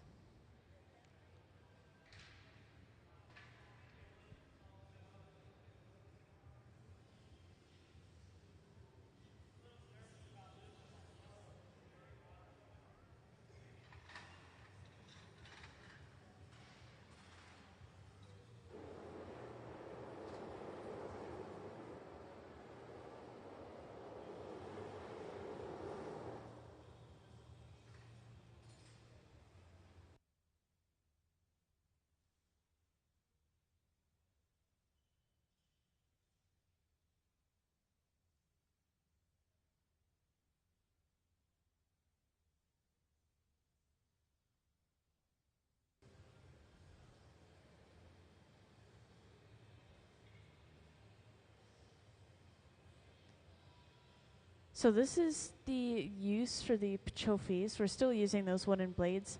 And interestingly enough, we're more so using the tips of the blades and pushing from the inside of the wall. You can see that this is expanding just the shoulder while leaving everything else alone. And we're using these rollers. The piece is now turning on center in just one spot instead of trying to chase the piece back and forth across the bench. So just going to help create a much more symmetrical shape. And yeah, once again, that's all clear glass so far over on the left. Just doing a little bit of prep work for the next piece.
So spinning the glass quickly like this is going to create centrifugal force, kind of an outward pulling force on the walls of the piece, and really push it into the papers that Gabe is using on the outside, conforming the glass to the papers.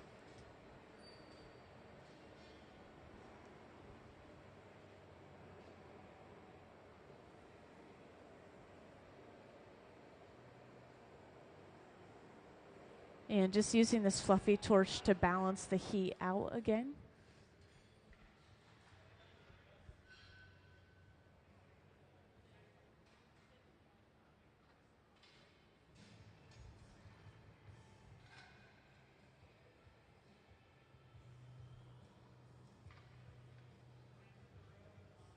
And I think some new people have joined in here and there, so I want to give a quick introduction as to who we have here and what we have going on in general.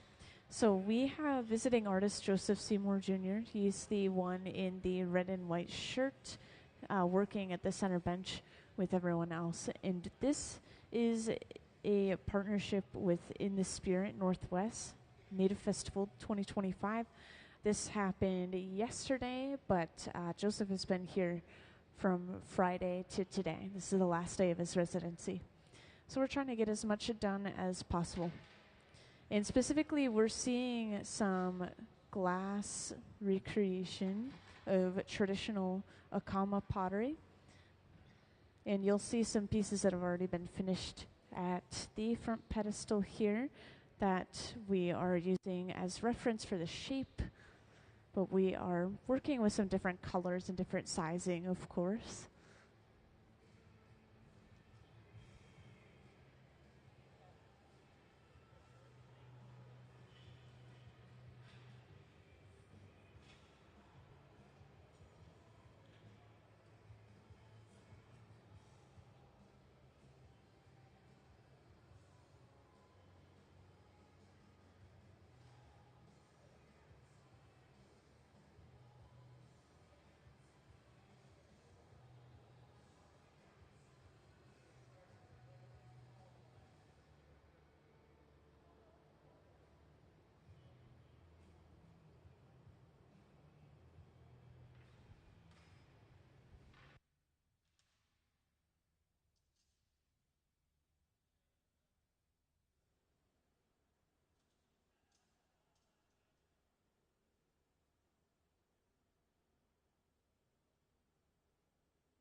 So these guys, I've never seen lose anything inside of there, but I've seen students' pieces break off inside of the glory holes, and basically what you do is you just take the same pipe that it fell off of and you just stab it into whatever you can touch inside of there.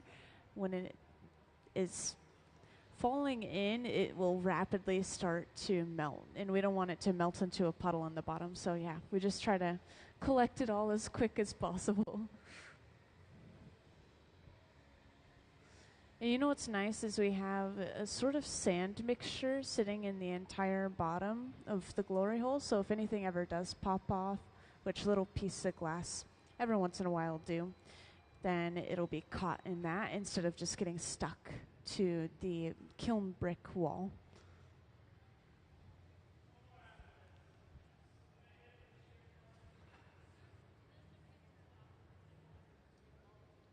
Yeah, we actually turn almost everything off when we are done. The only thing that stays on is the furnace that holds the molten glass. Those stay on 24/7 so that the glass is always the same temperature and consistency all throughout.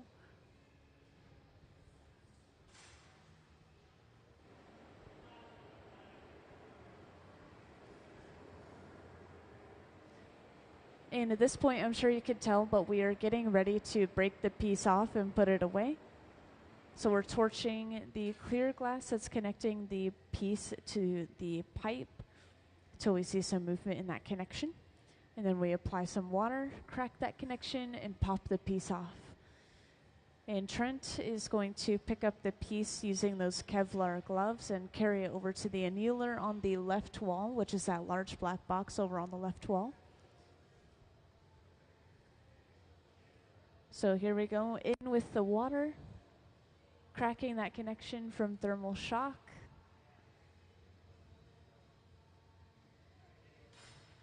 And then a tap of the pipe. And that was a clean break. Let's give them a round of applause for finishing that piece.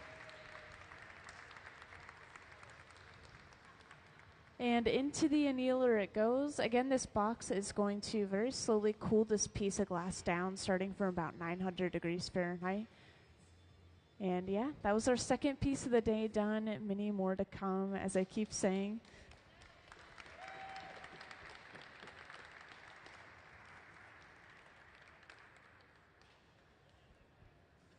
Eventually, we're going to see a little bit of a style shift in the hot shop. So far, we've been seeing in Como, which are those rings of color throughout the piece. But next, we should be seeing some powdered colored glass across the surface of the piece, kind of like these.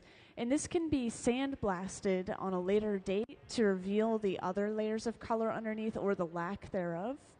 And this can create patterns in the surface of the glass. And that one's really fun to talk about because you don't frequently get to talk about cold working with the glass cold in the hot shop. But yeah, eventually these next pieces are going to be sandblasted.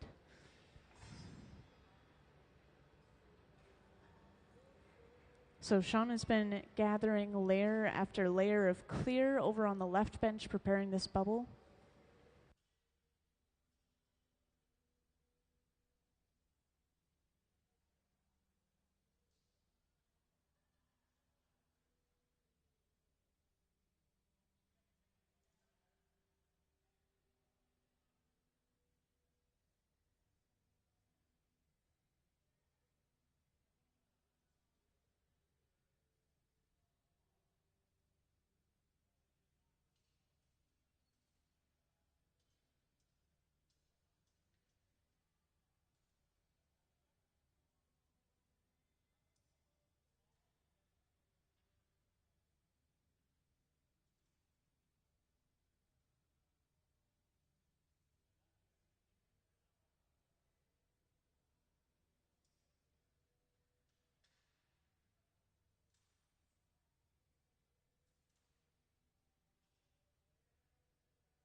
Welcome into the hot shop to anyone who's recently joined in. I see a couple of new faces, so I wanted to point out we are going to be making a traditional Acoma pottery piece out of glass, of course. And this is based off of the pieces on the front pedestal, closer to the right side of the hot shop of you all. These pieces that we're seeing made over the last few days are designed by our visiting artist, Joseph Seymour Jr. And he's the one who's in the red and white shirt. He's come through for residency in partnership with In the Spirit Northwest Native Festival 2025. That happened yesterday, so he had his residency kind of centered around it.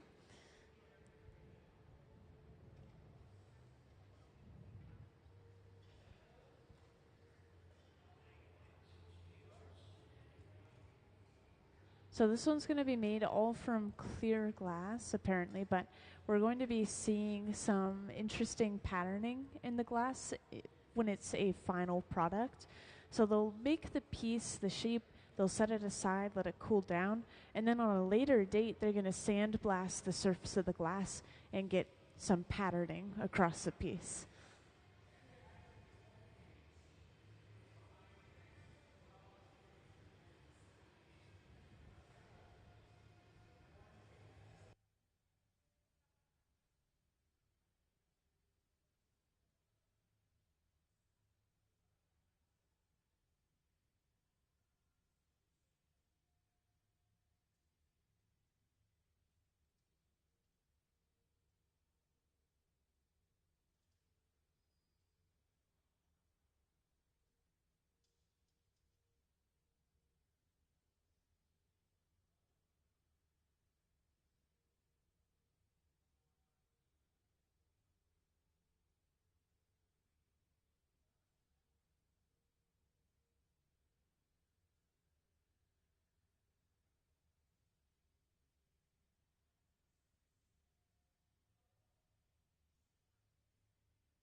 So I know I briefly talked about this torch earlier when somebody was asking me about the different fuel sources we use in the hot shop. So this small torch runs off of propane and oxygen, and the oxygen is what's creating this really sharp, focused flame. And this can get up to around 5,000 degrees Fahrenheit. Again, we're just using it to torch the very bottom of the piece so that we can work with just that small section at a time and not alter the overall shape.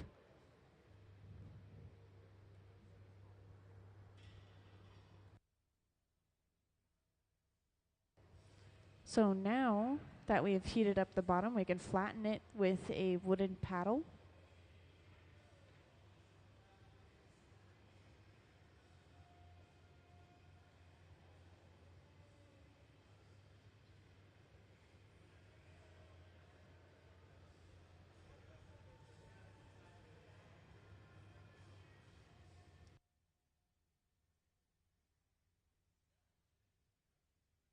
So how quickly the glass cools depends on how thick the glass is. If it's really thin, it could be just a few seconds, like 5 to 10 seconds of working time, and then you have to heat it up again.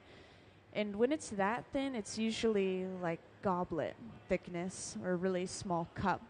But this is a really thick walled piece, so they have a good maybe 2 or 3 minutes to work with the glass before they really have to start heating it up again.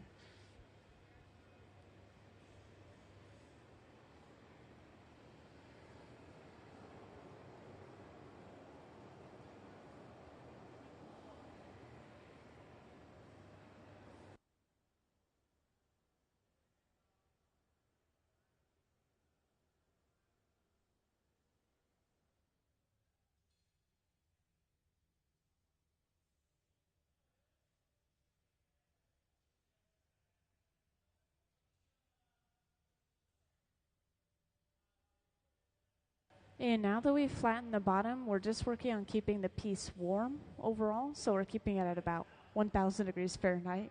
I know that sounds warmer than warm, but this is the temperature at which glass is solid again. And if we keep it just around there, it won't break from thermal shock, but it also won't be so hot that it starts to lose its shape.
And while they've been keeping this piece of glass warm, the punty is being prepared. The punty is a second pipe that we bring over and we attach somewhere on the piece, usually the center or the bottom of the piece, so that we can break it off of the pipe that it was created on. Yeah, you'll see punty marks on a lot of different things. Like these pieces all have these little globs of clear glass left over on top. That's where it was connected to this second pipe before it was fully broken off.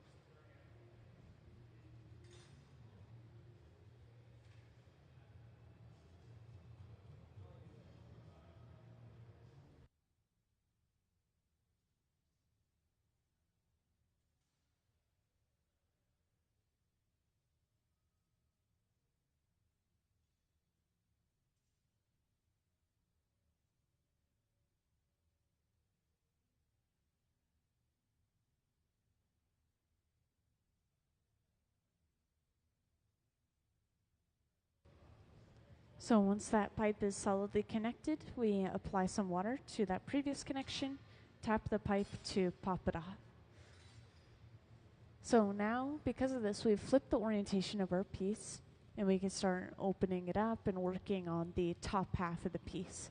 We have to do this almost no matter what, usually. Like if we're making a sculptural piece, we still have to flip it, finish off the bottom of the sculpture or the top of the sculpture.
And after applying all that heat just to the opening of the piece, Gabe is stretching the, I guess it's not really a neck, but the top section of the glass out with the tweezers. This is just to thin this section of the glass out. It tends to be pretty thick where it was connected to that previous pipe. And this is all excess glass that'll eventually be broken away.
And now we can trim this glass away with the shears. And this is where all the scrap on the floor is coming from throughout the day, or just these little excess bits of glass.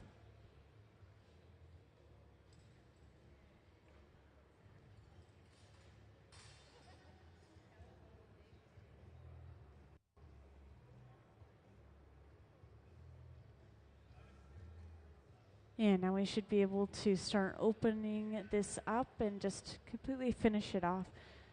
Should be done with the trimming.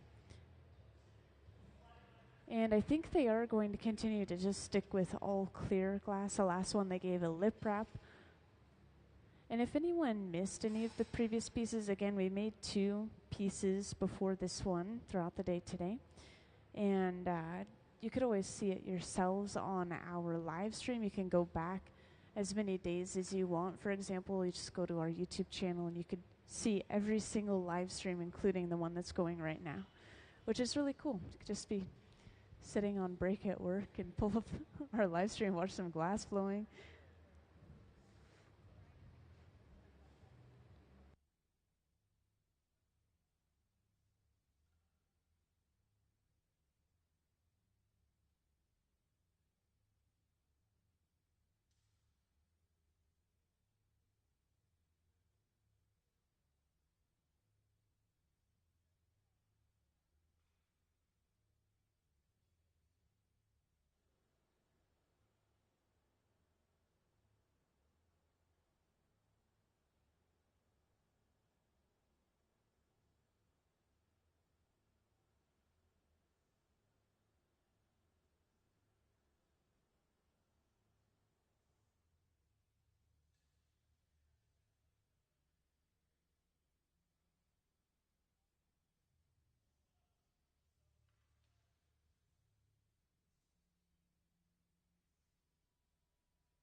So this tool here,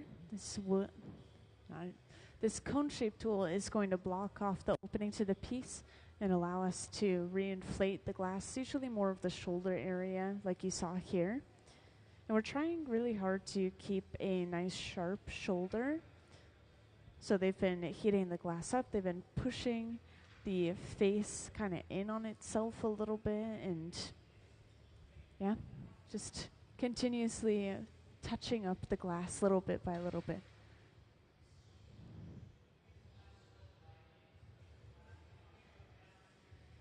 What's cool about them working with all clear glass is you can see the thickness throughout the walls. They're actually keeping it really even for this piece, which is hard to do.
And it looks like they are satisfied with the shape, so at this point we're getting ready to break it off and put it away.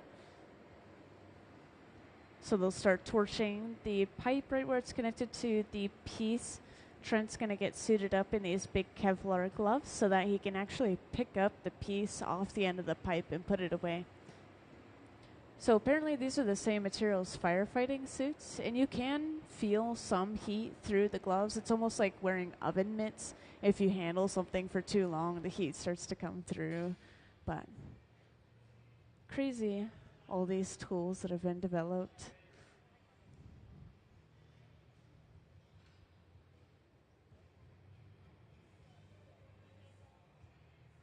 And we're going to put this piece inside of the annealer on the left wall, that large black box over there, sitting at about 900 degrees Fahrenheit at the moment.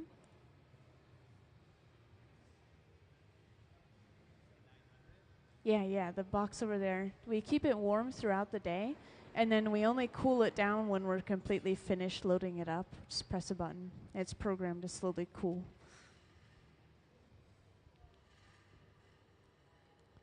So now we apply that water to that divot in the connection. And a tap of the pipe pops a piece completely off. And let's give them a round of applause.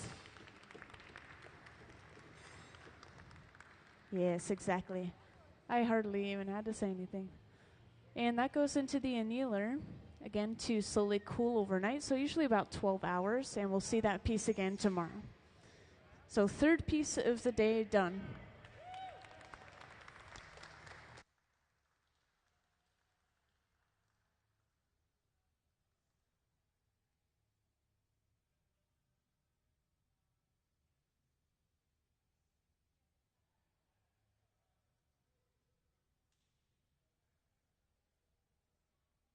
Yeah, we're going to take lunch now. Please feel free to ask any questions that you guys might have. I know some of you guys just joined in.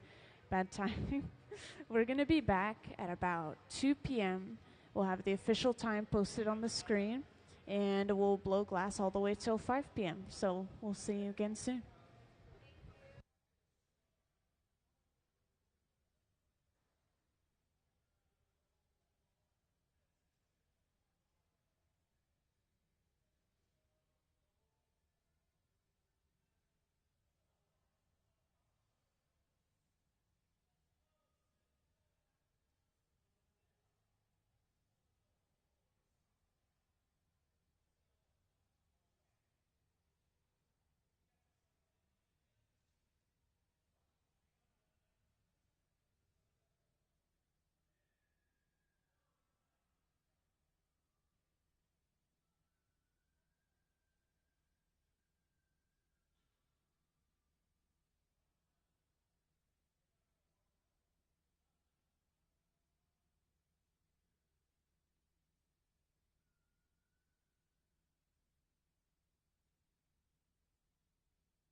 Hey everyone, welcome into the Hot Shop.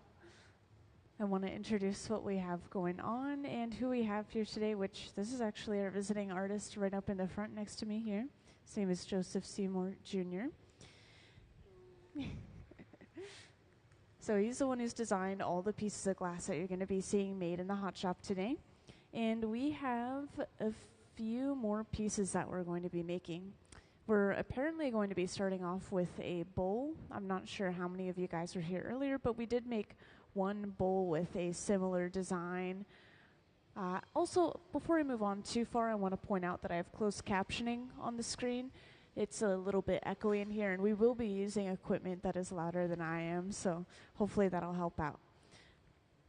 But yeah, we are going to be making pieces of glass that have essentially sections of color, and this is something I'm excited to share and kind of talk you guys through.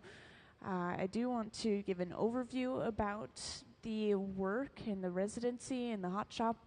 So specifically, our visiting artist has focused mainly on his Coast Salish heritage, but he wanted to start focusing more on his Acoma heritage recently, and so we're seeing specifically his Acoma Reclamation Project.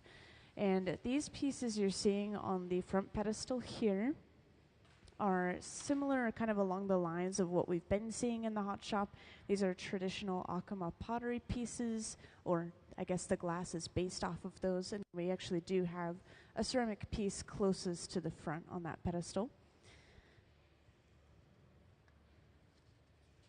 And up on the screen, we've been seeing Joseph's slideshow, so some previous works of his, as well as some inspiration photos, process photos. And feel free to ask if you have any questions about the visiting artist. And after I give my little Hot Shop tour or spiel, then you can ask questions about the Hot Shop as well. But I do want to explain some of the equipment we have in here. So to shift focus, we have this tank in the back with the closed door. This is where all of our glass is coming from. We have a diagram up on the screen. So our glass furnace has a giant ceramic crucible inside that holds up to 1,000 pounds of clear molten glass at 2,100 degrees Fahrenheit. And this is a piece of equipment that stays on 24/7. Everything is basically shut off when we're done using it at the end of the day, other than this. Next, these open face furnaces are our reheating chambers, essentially. These are called glory holes. They run between 21 and 2,300 degrees Fahrenheit, so just a little bit warmer. And everything is running off of natural gas, except for something which I'll maybe point out if we start using it. And we also are using this large black box right here. Sorry, large silver box. There we go. This is our garage. Anything we put inside of it, take out of it, it's been kept in there at about 1,000 degrees Fahrenheit, which I know sounds really warm, but the glass is solid at that point. So it's just kind of a storage place, temporary. And yeah, we're getting started on the next piece. Again, we're going to see a bowl.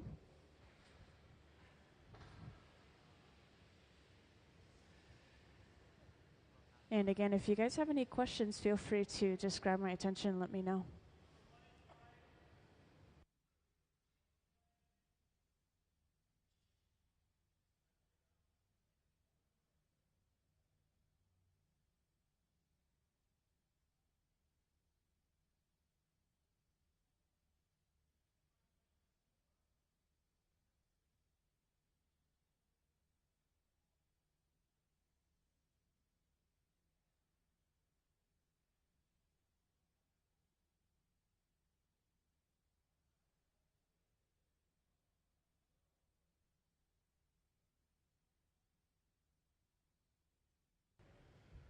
You know, the very first piece we made today, they were trying to create something that had these really stark lines of contrast. So they took black glass and they wrapped it around the side of the piece.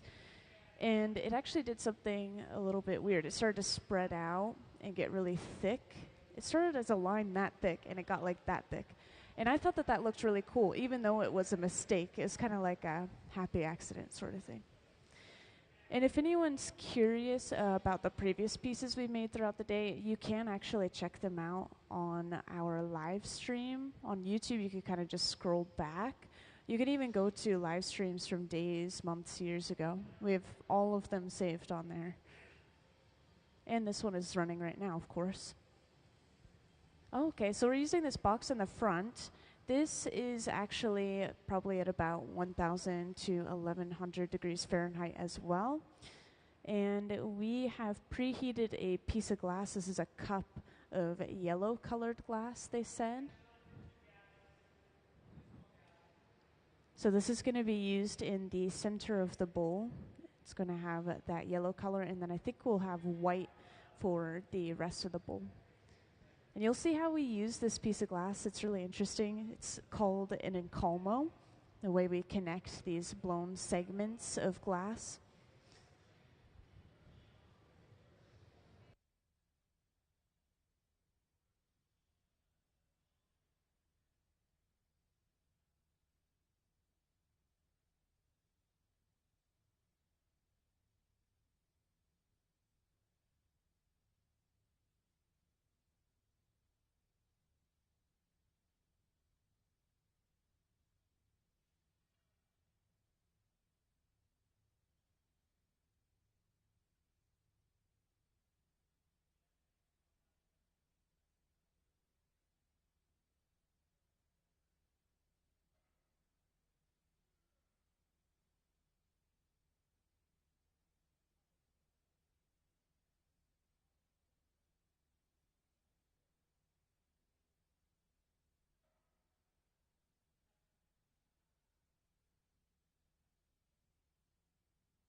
Yeah, just some glass blowing basics.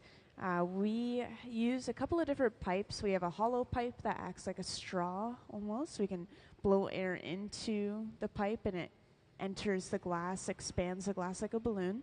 But we can also suck air out of the pipe and out of the piece, and that creates concave sections of the glass to the point where we can make bowls by making an orb, heating up half of it, and then sucking it in on itself. Those are really satisfying. But then we also have solid pipes. Like up on the screen, we have a view of the left bench. We're working with a piece of white glass, and this is just a solid pipe. We don't need to blow into it, so we don't need a blowpipe. We do already have a bubble that we're working with. On the screen, this is some clear glass that we blew into and created just a small bubble. And you're about to see the coloring process of the piece up on the screen. So we're melting that white down until it's completely molten. And we'll drop it on top of the clear bubble and then go through the process of pushing and rolling that color back until it covers up the clear. That's what they did for all of these individual blown cups on this table here. They have that thin layer of color within the walls of the piece.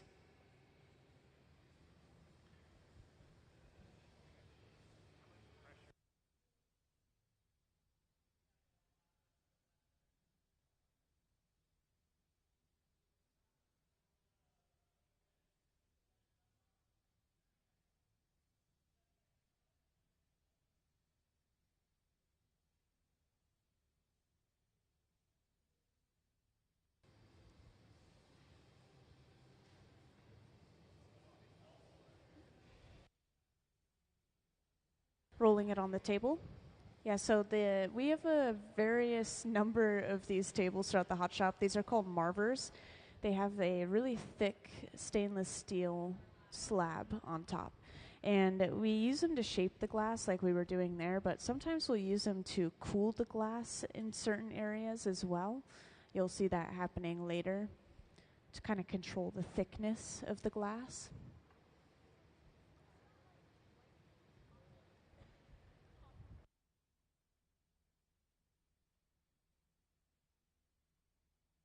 So the colored glass is made from different metals, minerals, and oxides mixed into just clear glass mixture in the very beginning. And we don't actually make any color ourselves. We instead get it shipped in this bar form. So this is called color bar. And yeah, we just basically break segments of it off and melt it down.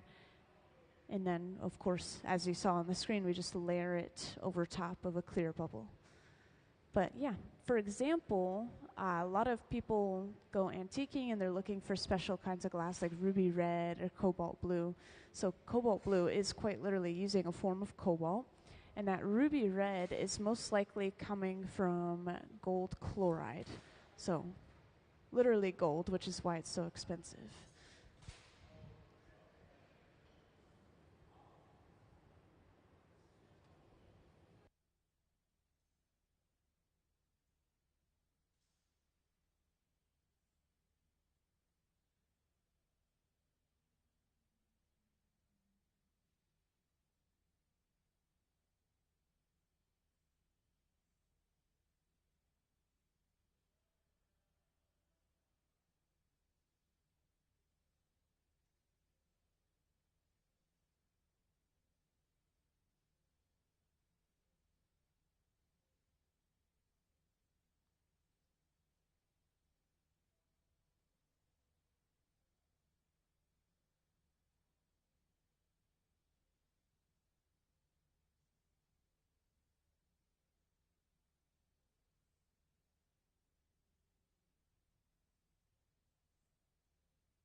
Also, just to point out, we had pulled out that small cup of yellow glass earlier.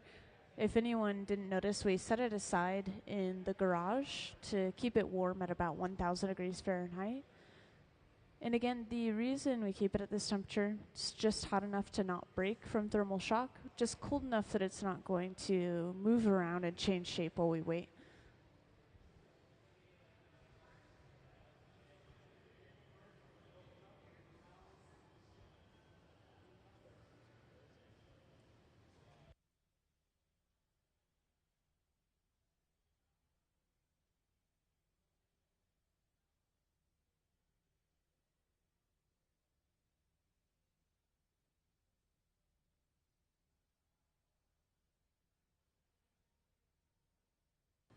The black boxes on the walls.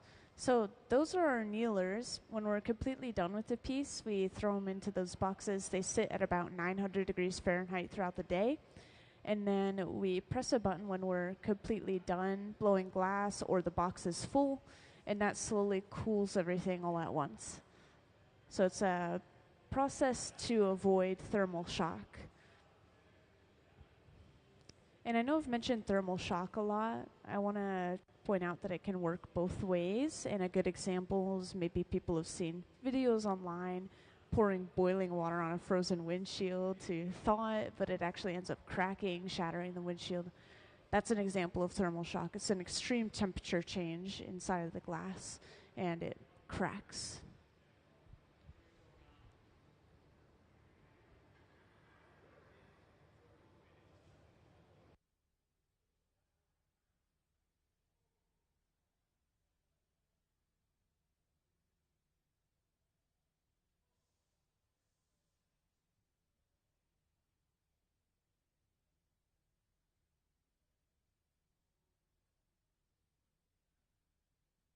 Yeah, the cycles for cooling the glass inside of those boxes is usually about 12 hours, but the thicker the glass or the more quote unquote risky the project, if there's like a lot of connections, then we will cool it for longer. This one has been cooling since 5 p.m. yesterday, so that one is running longer than 12 hours, maybe closer to even 48. So we only just opened the annealer from Friday. There we go.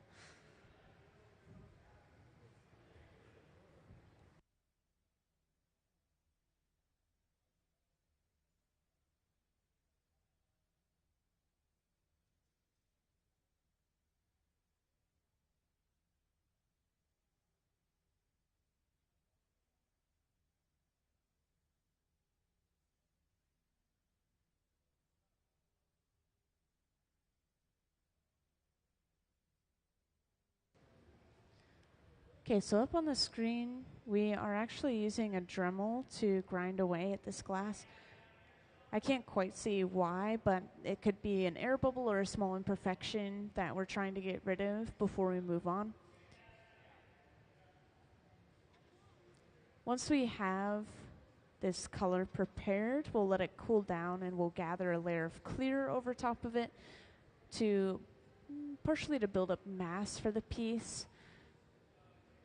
And then this, again, is going to turn into just a section of our overall bowl. So it's going to turn into a long bubble that they then open up the end of. It's the best way to describe the shape that we'll see. It's just long.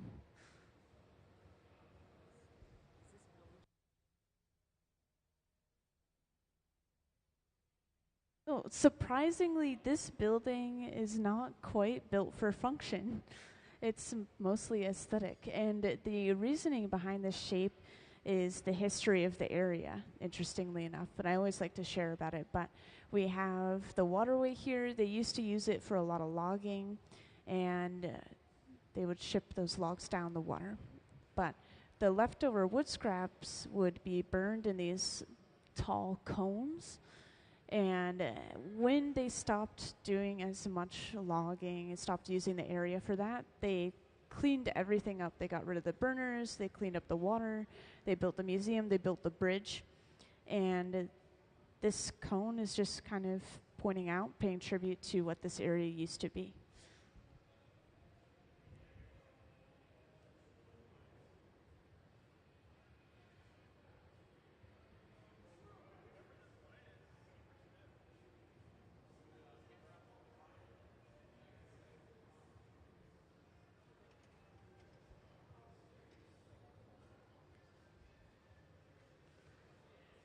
It's like frigid out in the rest of the museum, and it's super hot in here, huh? So it's usually about 10 degrees hotter in here than it is outside.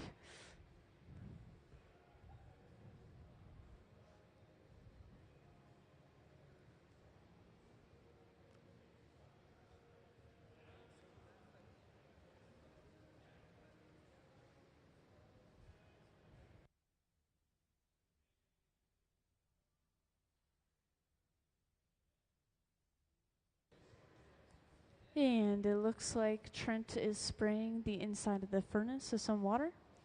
The reason we do this, we want that water to hit the surface of the glass and break any air bubbles that have risen up so that we don't get those air bubbles in our next layer of clear. And this is going to be over top of the color, so it'll be especially obvious.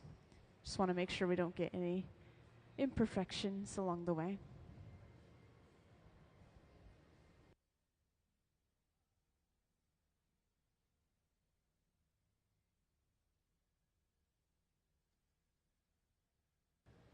And now we can gather our next layer of clear. Again, this is just building up some mass, some material for us to work with.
So same process again, we sprayed water inside of the furnace.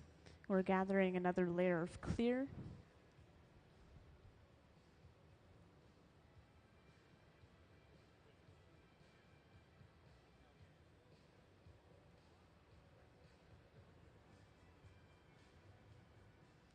And we dripped some of that off into a bucket. Everything that goes into this bucket is clear glass only, so eventually we'll be able to crush all of that glass up, throw it into the furnace again, and reuse it, so we do end up using a lot of our scrap again. And could we have a view of the left bench? Thank you. So we have a little bit of a better view of this. It looks like we maybe got some air bubbles after all, so we'll just pick those out and cut them off with the shears.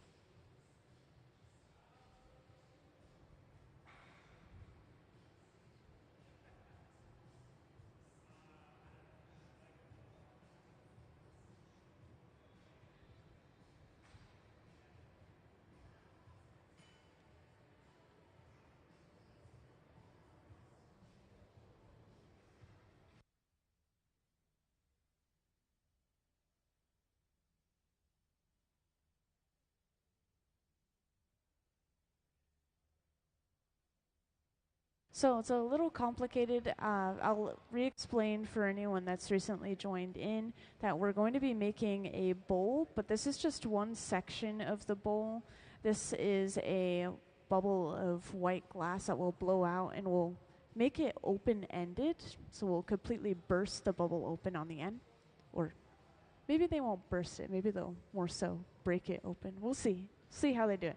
And then we have a section of yellow glass that's shaped like a little bowl, and we'll attach that over the open end, and that'll create our full bubble. And we'll have two sections of different color. We did this earlier with 3 sections of color, but yeah, we just want the inside of the bowl to be yellow, or more so the center, and then the rest of the bowl is going to be white.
Yeah, so we saw them expand the bubble just a little bit right here, and it looks like they're going to now start shaping this, opening up that end. So we've picked at the end of the glass a little bit. We're going to use the papers. This pad right here is actually just folded up newspaper soaked with a little bit of water. Those will conform to the shape of our hand, meaning that we're essentially shaping the glass with our hand. This is as close as we get to doing that.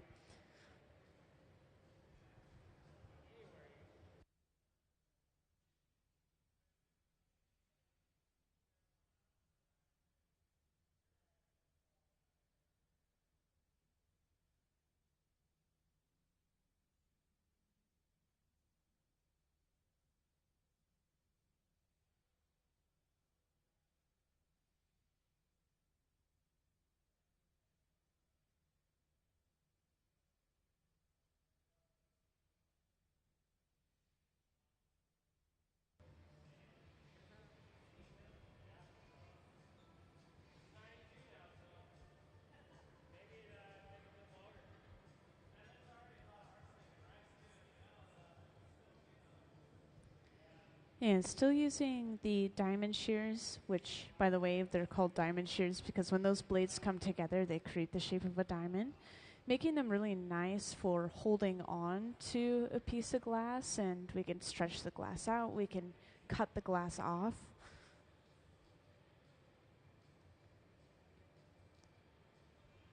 And next we section the glass off with the jacks, these two metal blades.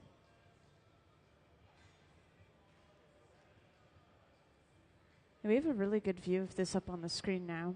So when we cinch down with those blades, we are not cinching down all the way. We're letting some air pass through the bigger bubble into that smaller section we just created.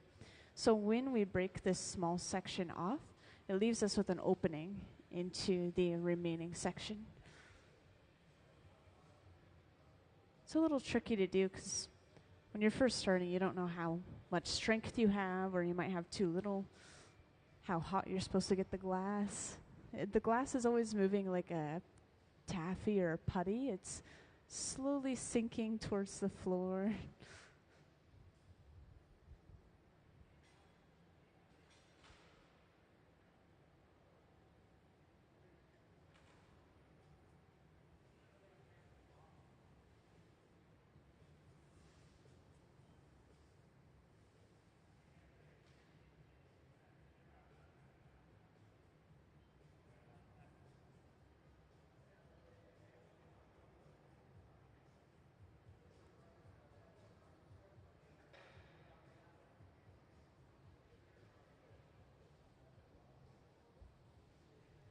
Yeah, we're really letting that connection cool down.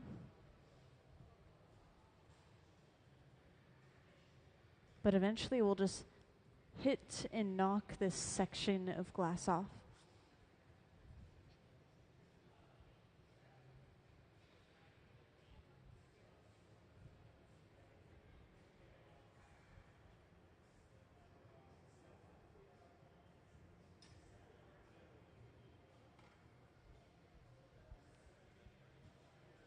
Yeah, for those who just joined in, we are going to get started on a bowl. This is just one section of the bowl that we're seeing up on the screen. This is the view of the left bench. And this is going to be the overall color of the bowl, but we're also going to have a yellow center to the bowl, which we already have that section prepared, luckily.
So now that we have our opening in the end of this bubble, we can heat it up and start to flare it out.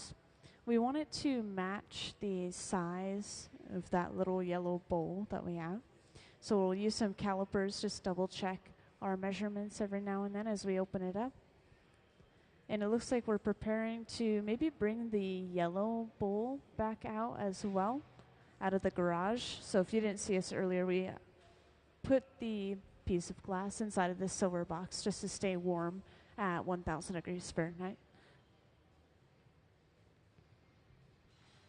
So we're opening this up using the jacks, those two metal blades, before trimming a little bit of excess glass off with the shears.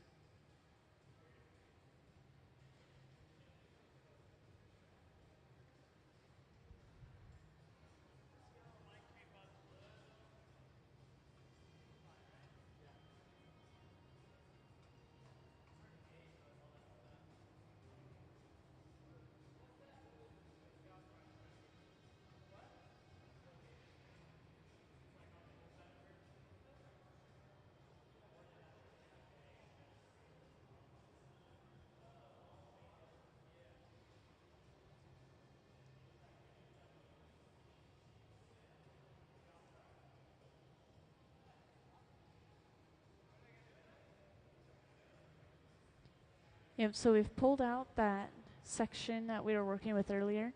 Gabe is going to cool the pipe down. So the pipe cooler, it's just a trough of water that we set the pipe into. That's why you see a lot of steam rising.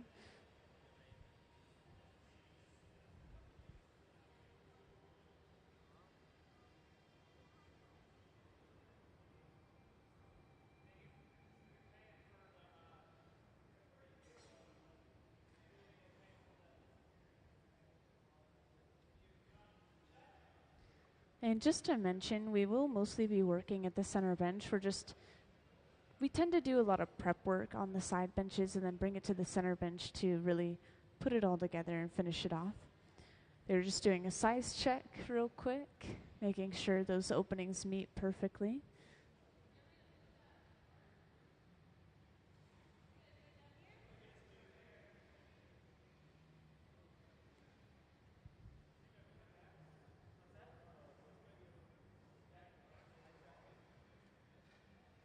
And then we bring our pieces of glass over to the center bench.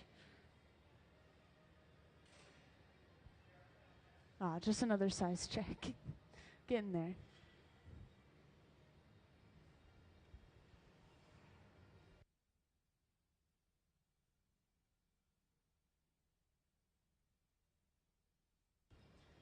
And can we have a view of the center bench when they put these two together?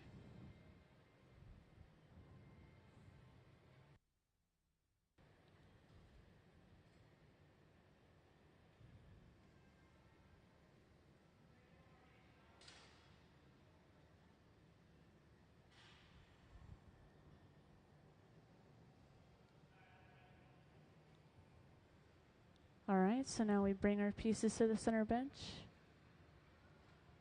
We've heated up just around the openings of our two individual sections of glass, enough that they should connect and nearly fuse together.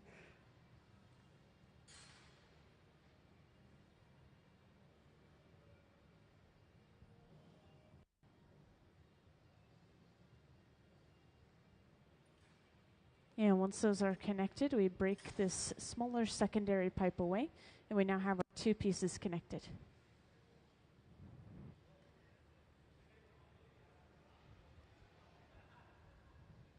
And again, this process is called an Acoma, where we're attaching these separate blown sections.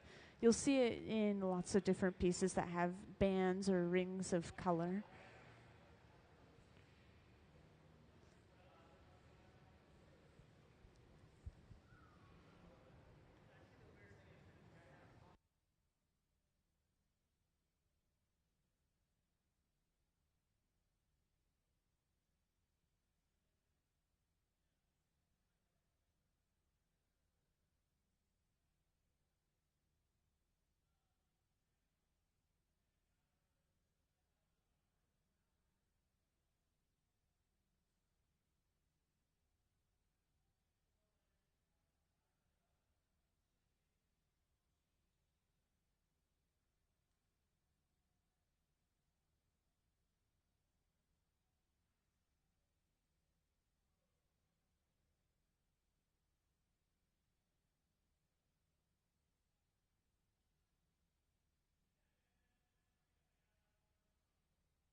So we do need one more layer of clear over top of even all of this glass. This final layer of clear is going to cover up that connecting point between the two cups and then also add more mass to the piece once again.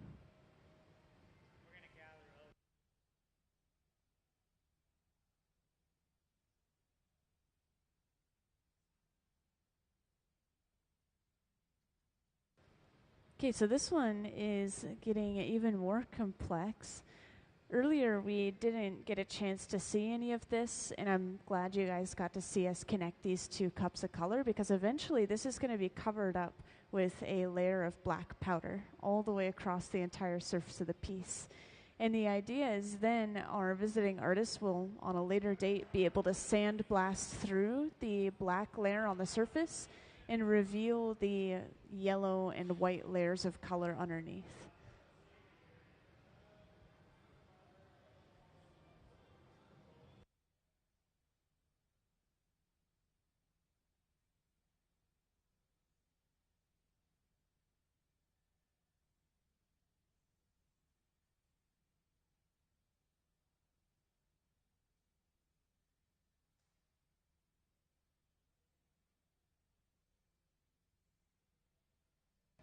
So we roll it on the marver to kind of smooth that seam down a little bit. This is also going to cool the glass a little bit before we blow it out, creating a solid crust on the surface.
So we just really have to let this layer of glass cool down before we move on.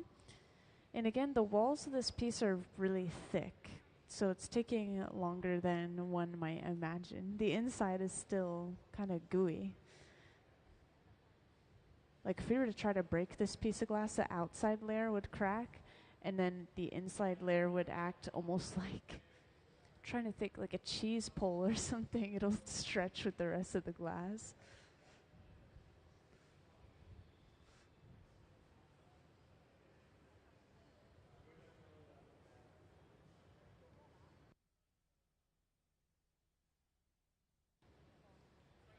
So sometimes they'll look for color, like there's still a little bit of glow where the pipe is inside of the clear glass. So once that glow goes away, they know that it's starting to get maybe a little too cold even, and they'll start heating it back up again or move on to their next step.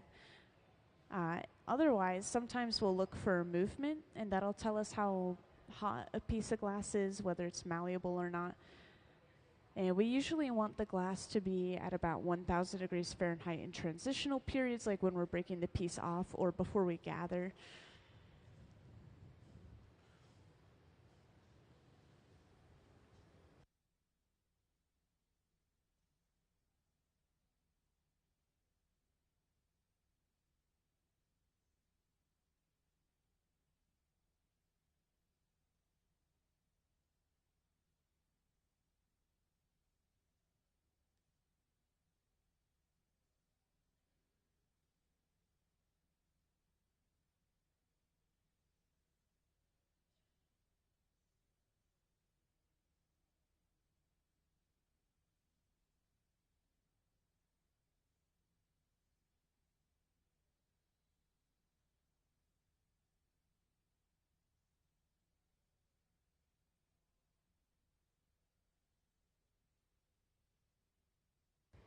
And now because we've let this glass cool down so much, we're having to heat it back up quite a bit.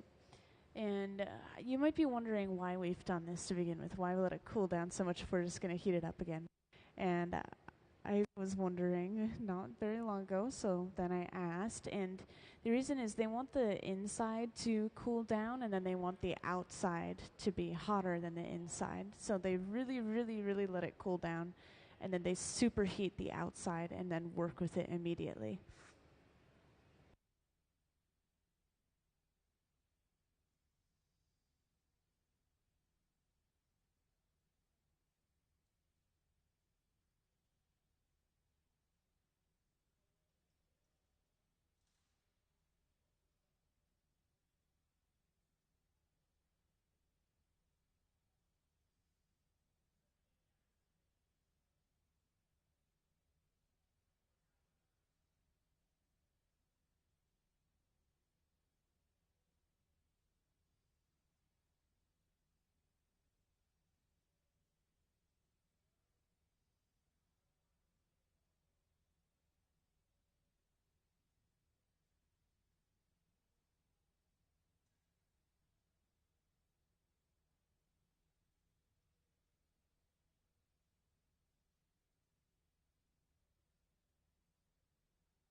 So we've gotten rid of that little bit of excess clear on the end of the bubble, that where it was attached to that previous pipe. We smoothed the surface out completely. You can see it has a much rounder shape. So now I think we'll probably be able to let this fully cool down and then gather over top of it, getting our last layer of glass.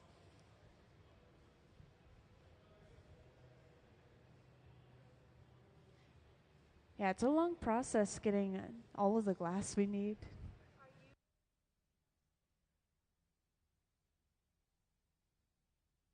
So I get questions about how I know about glass blowing every once in a while, and I always want to point out, and luckily I have these right now, but there's a program here in Tacoma called Hilltop Artists, and it allows kids 12 and up to blow glass. So I started when I was 15 years old, and I've just kind of stuck around in it because I loved it so much. And I'm an alumni of the program now, and I get to talk about it, introduce it to other teenagers, and then work here doing various things.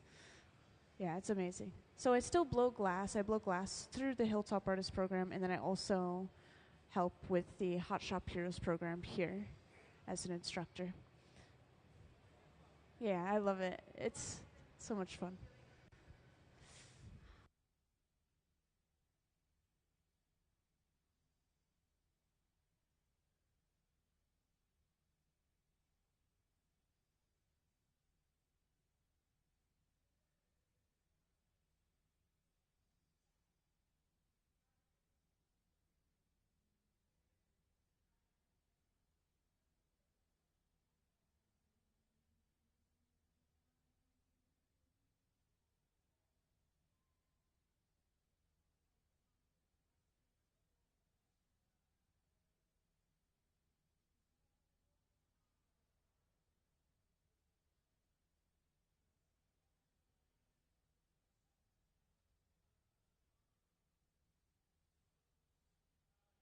Yep, so super satisfying. Again, this is a strip gather, and it's just giving us closer to an exact amount of glass that we want, and this should be all the glass we need for this piece. And again, we reuse all the glass that goes inside of that bucket. We just crush it up and throw it back into the furnace because it's all clear.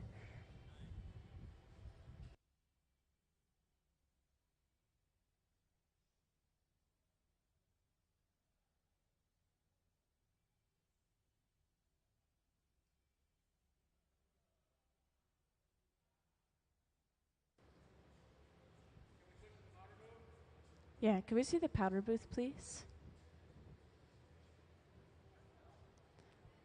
So this is the powder booth. Whenever we seemingly disappear around the corner, we're usually going into this well-ventilated space where we sift or use powdered glass on our piece. And the idea, again, we want to completely cover the surface of this piece with the powdered black glass to the point where we can't see those layers of color underneath. And then when this piece is completely finished, our visiting artist is going to sandblast the surface of the glass and create patterning, kind of revealing those other colors underneath.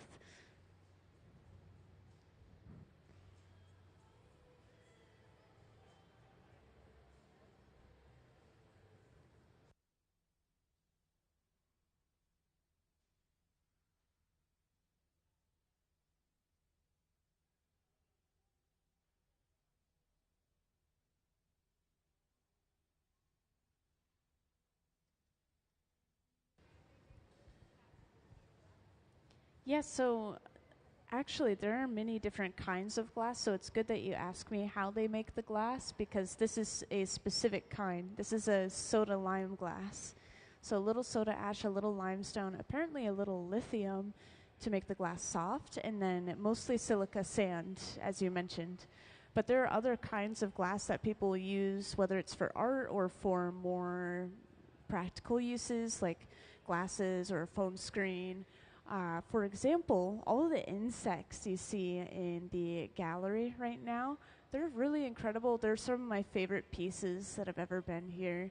And those are made out of a borosilicate glass, the same type of glass as Pyrex containers, beakers. It's a scientific glass. So it's really strong and it can handle being pulled into those really thin, dainty shapes. Yeah, they're really incredible, aren't they? They have their own limitations, though. Each glass is different. So this soft glass, if you microwave it, it breaks. Borosilicate, you can microwave it. But with borosilicate, you can't just attach pieces of glass. They'll pop away from each other. This, as long as it's a little bit hot, you could stick them together and they'll stay. It's really interesting. And yes, we are back in the powder booth. I think that they usually do about 4 to 6 layers of color because this is going to be blown out quite a bit more. And if we start blowing it out, start stretching out, and we can see through that layer of color if we're not careful.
Yeah, I should probably give another little reintroduction just in case some people have joined in here and there. Kind of talk about who we have here, what we have going on. So we do have a visiting artist on the hot shop floor. His name is Joseph Seymour Jr. And we have his slideshow up on the screen. This is going to be playing as I just give a little bit of background. And Seymour is the one in the red and white t-shirt, the cap kind of close to the center of the hot shop floor, just to point him out to you all. But we are specifically going to be working on some pieces that are related to or inspired by traditional Acoma pottery, so ollas. And our visiting artist, he has focused mainly on his Coast Salish heritage and wanted to start focusing more on his Acoma heritage recently, so he's brought in for us to work on the Acoma Reclamation Project.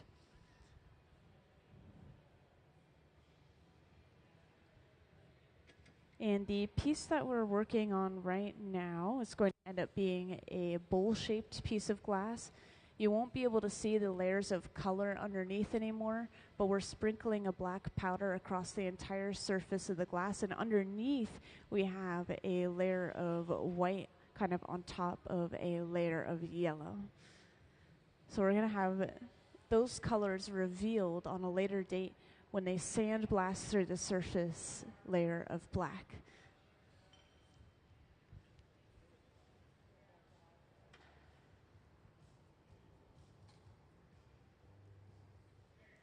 And we've moved back to the center bench. This is telling me that we have all of those layers of black that we need, so we can start moving on to blowing this out and turning it into the final shape.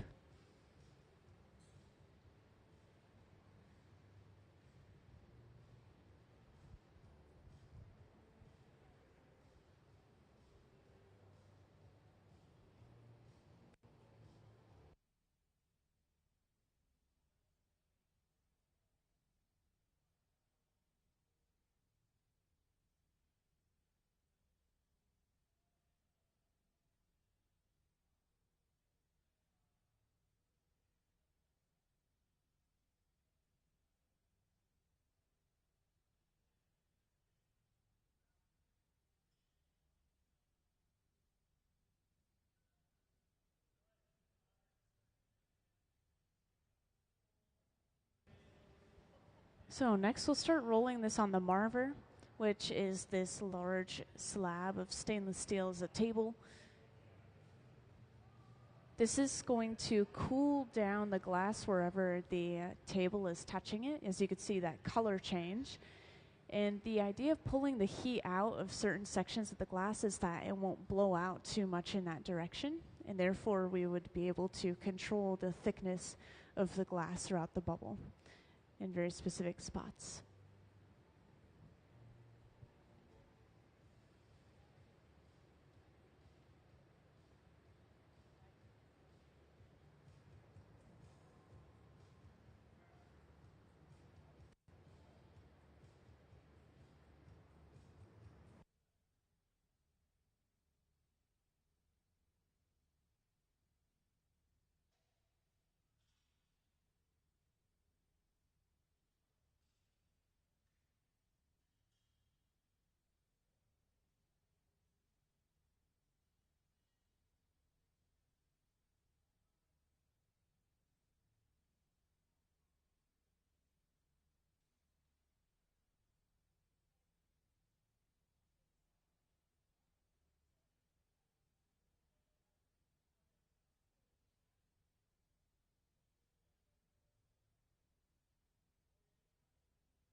And next we start using a block. You can see this a little bit better up on the screen, but this is a wooden spoon-shaped tool that we keep constantly saturated in water.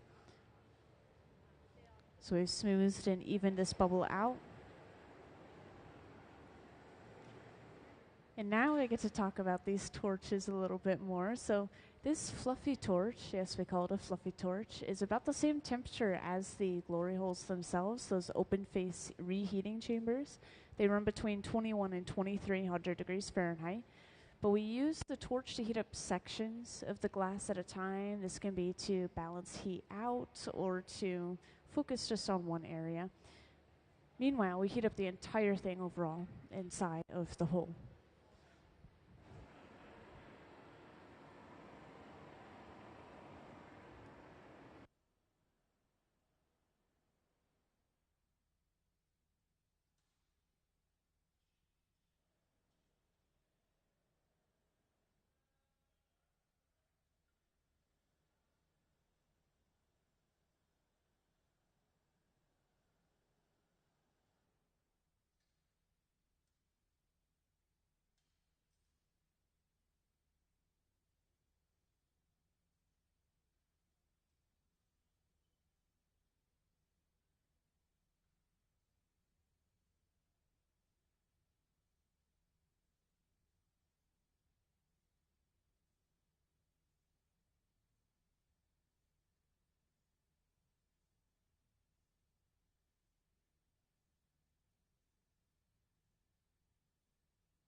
And we moved on to making the jack line. The jack line is this divot that will create off the end of the pipe, and eventually this becomes our breaking point. We created essentially a weak spot. And then we can continue to blow this out and turn it into its final shape. I get a lot of questions about what we use these wooden paddles for. So right now we're using them to shield Gabe's arm from the radiant heat coming off of the piece itself. But we do use them to flatten the bottom of the piece as well, which you'll see later on.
Oh yeah, if you're wondering, this nozzle blows compressed air onto the glass, so we're cooling down the glass, preventing it from moving too much right at the end of the bubble and also at that connection point.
And here we're seeing a little bit of gravity shaping. If we hold the glass bubble down, it'll stretch out, creating a longer shape, but if we hold it up towards the ceiling, it squats down onto itself, slumps down, and creates this squatter shape.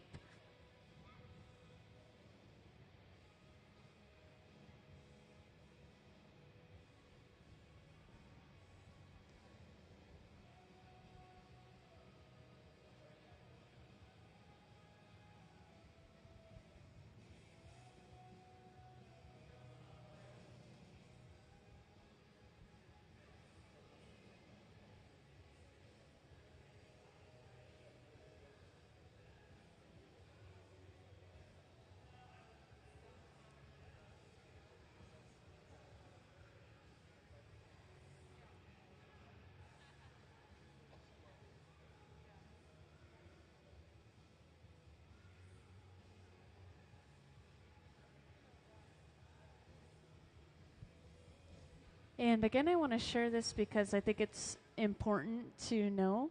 There are layers of color underneath this black surface. We have a layer of white and a layer of yellow that we kind of connected together. They have a seam right where they're connected. And eventually, the surface of the black is going to be etched or sandblasted away to reveal some of those colors underneath. And specifically, there will be patterns revealing those colors. And it looks like at this point, we are getting ready to break the piece off of the pipe pretty soon onto a different pipe.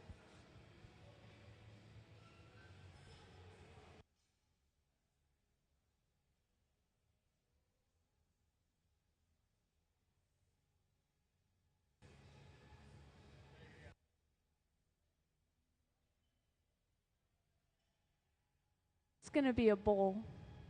Yeah, a bowl. With the yellow center and white for the rest, maybe like more so the sides. And then, of course, it's going to have that black completely on the outside. Yeah, you'll see it better when we open it up, but I'm really excited about those layers of color underneath.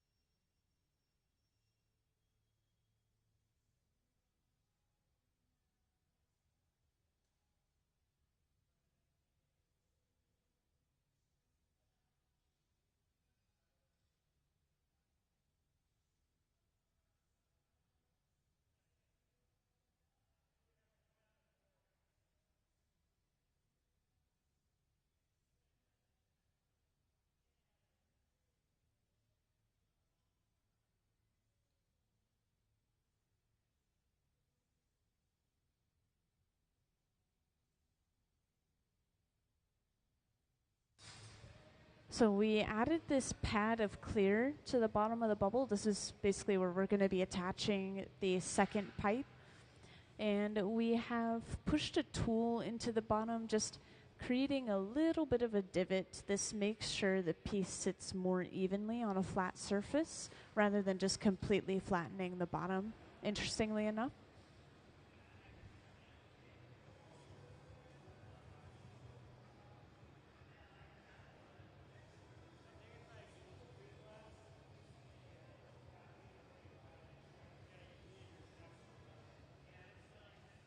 And we're always applying a lot of heat, kind of where the piece is connected to the pipe.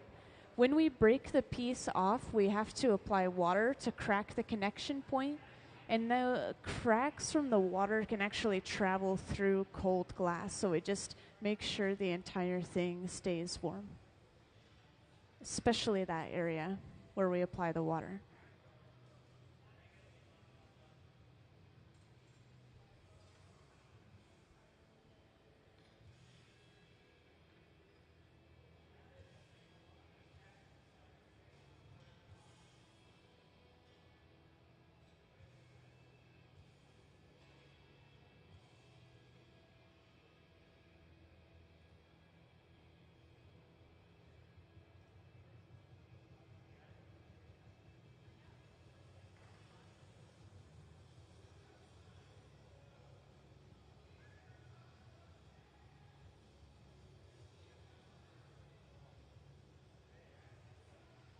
And then we mark the bottom with a piece of cane, or essentially a piece of broken glass, etching into the surface and giving ourselves a target to hit.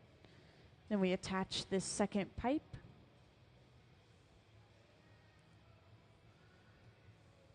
The divot that we create in this connection just makes it easier to break this pipe off at the very end when we're finished with the bowl.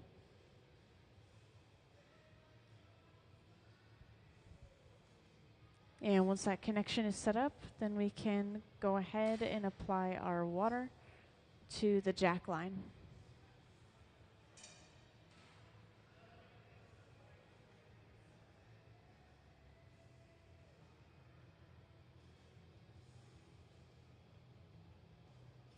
And with the tap of a pipe, that piece pops right off.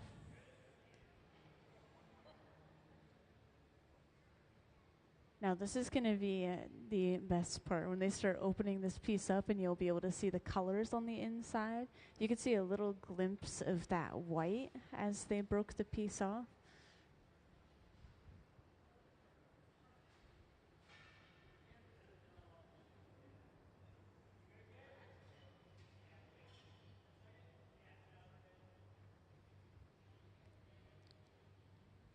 And we're not quite opening this piece up yet. We're just centering it to the pipe on the bottom. In the meantime, could I have our visiting artist slideshow up on the screen, please? So I haven't shown this off in a little while, meaning that a lot of you probably haven't seen this yet. But up on the screen, there's a slideshow playing of Joseph Seymour Jr.'s artwork, as well as some process photos, inspiration photos. Basically, it just gives you an idea of some of the final products of his work. And Joseph is the one in the red and white t-shirt. He's been helping out at the center bench. Now, for the most part, he's focused mainly on his Coast Salish heritage when it comes to his artwork, but he's wanted to start focusing more on his Acoma heritage recently, and is therefore bringing in the Acoma Reclamation Project here at the museum for us to work on. So on the front pedestal, these are some shapes similar to what we've been seeing today. This piece is going to be different, but I wanted to point those out because those are really good reference pieces. They are a spin on the traditional Acoma pottery. And so that piece in the front is actually ceramic. The other two are glass, of course.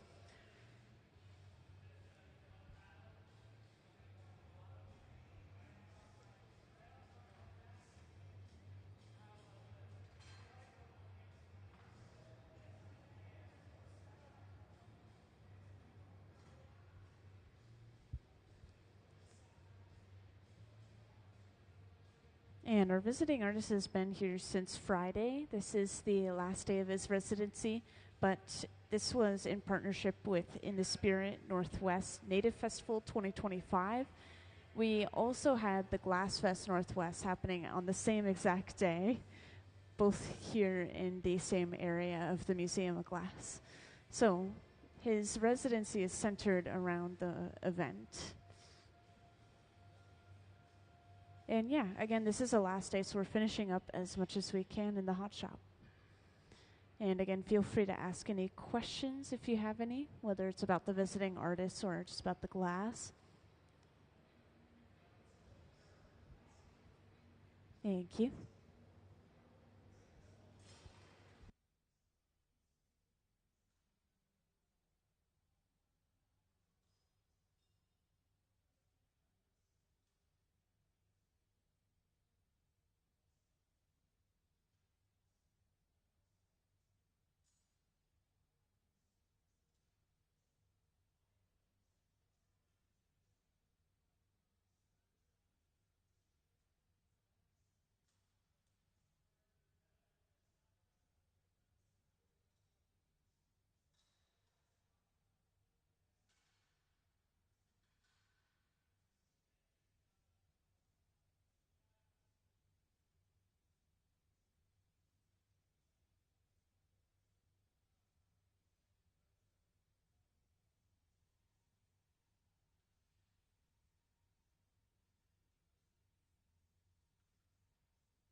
So we've started to heat up this glass enough that it's almost kind of warping, as you can see. If we were to spin a little bit faster, like we're starting to do right here, the glass can flare itself out from centrifugal force, the outward pulling force.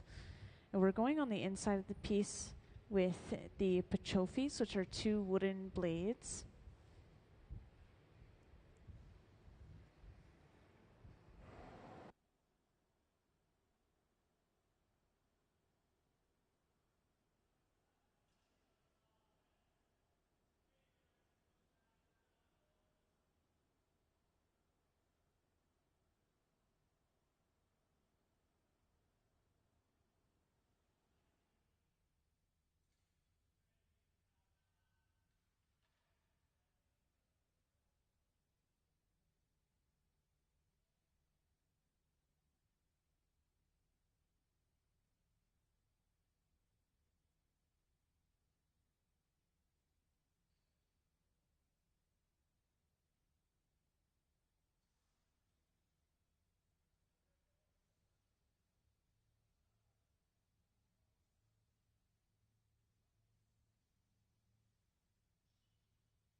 And again, just to point it out, this pad that's being used on the outside, it's just been folded up newspaper soaked with water over and over and over again. We're using it. You surprisingly can't feel any heat through those as long as they're not too thin, you know, and they conform to the shape of your hand. So it's as close as you can get to using your hands on the glass.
So whenever we're going on the outside, we're just kind of conforming the shape of the piece to that tool. And then whenever we're going on the inside, slightly widening it, opening it up. And I have a feeling that we're getting pretty close to our final shape. We're using these rollers as well. I didn't point it out until now. These are going to rotate the glass in just one spot, which helps with symmetricality quite a bit.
So at this point, we're happy with the shape, so we'll start getting ready to break the piece off and put it away. And I always like to point out its destination before we actually put it away. But this large black box over on the left wall, this is one of our annealers. It sits at about 900 degrees Fahrenheit. And we will load the piece inside of there and eventually press a button to slowly cool everything all at once. The cycle is usually about 12 hours, but I think that they've been going a little longer for these ones. That one's been going since 5 p.m. yesterday, for example.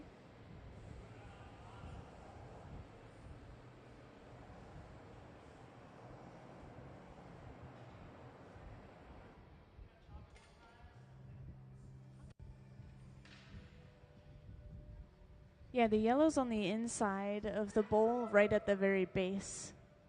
So it's really hard to see unless they were to hold it up and specifically point it towards you guys in the audience. Yeah, I know. Most of it's white. It's actually just a pretty small amount of yellow just in the very base.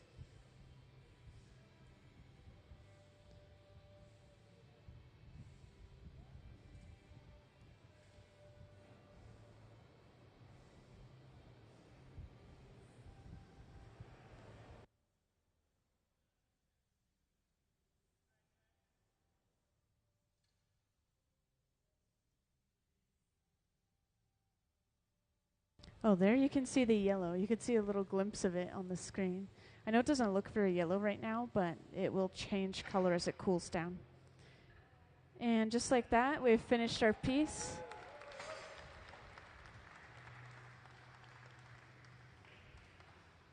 Thank you, guys. And into the annealer it goes to safely cool down overnight. That was our fourth piece of the day finished.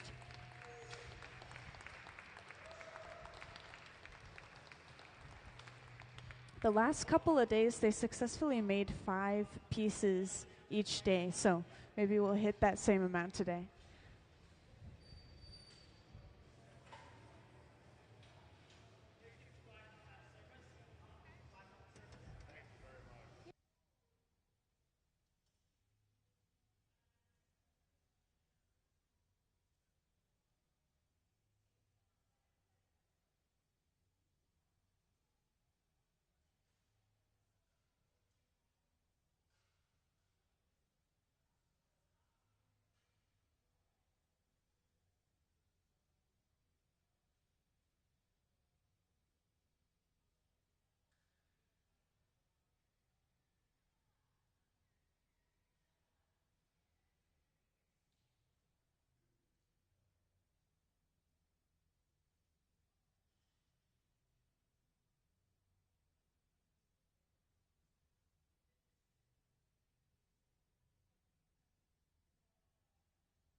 So welcome into the hot shop to those who just joined in. I wanted to start sharing what we have going on here.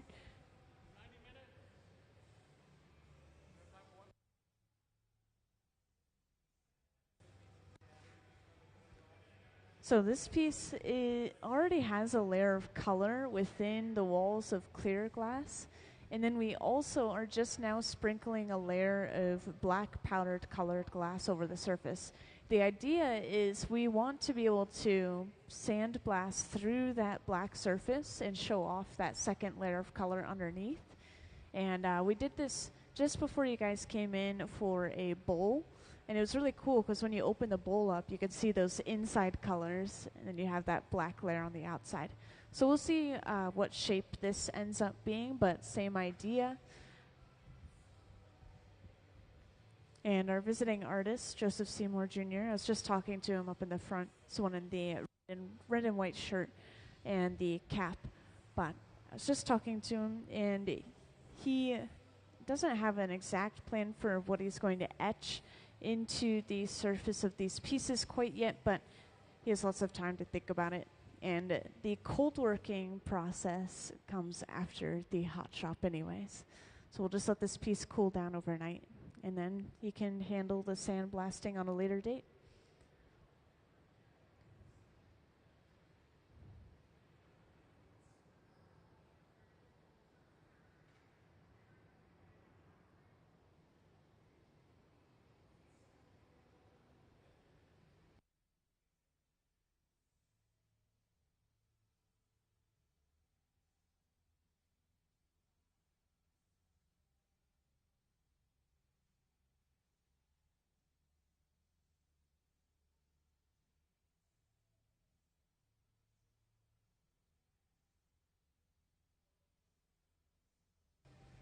And when it comes to applying these layers of powder, so eventually we have to blow this bubble out. It's going to get much larger. We don't want that color to stretch out, so we usually will apply like 4 to 6 layers of this color. Goes by pretty quick though. All you do is you just heat it up a little bit, getting the surface warm enough for that powder to stick. And we're at the powder booth, so when they disappear around the corner, they're inside of this well-ventilated booth, so we don't inhale any of that powdered glass.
And after heating this up again, Sean's able to sit down and start reshaping the bubble using this pad. Now this is actually just folded up newspaper that has been soaked or splashed with water. That's all this pad is. And it will conform to the shape of our hands, which then the glass will conform to the shape of the newspapers.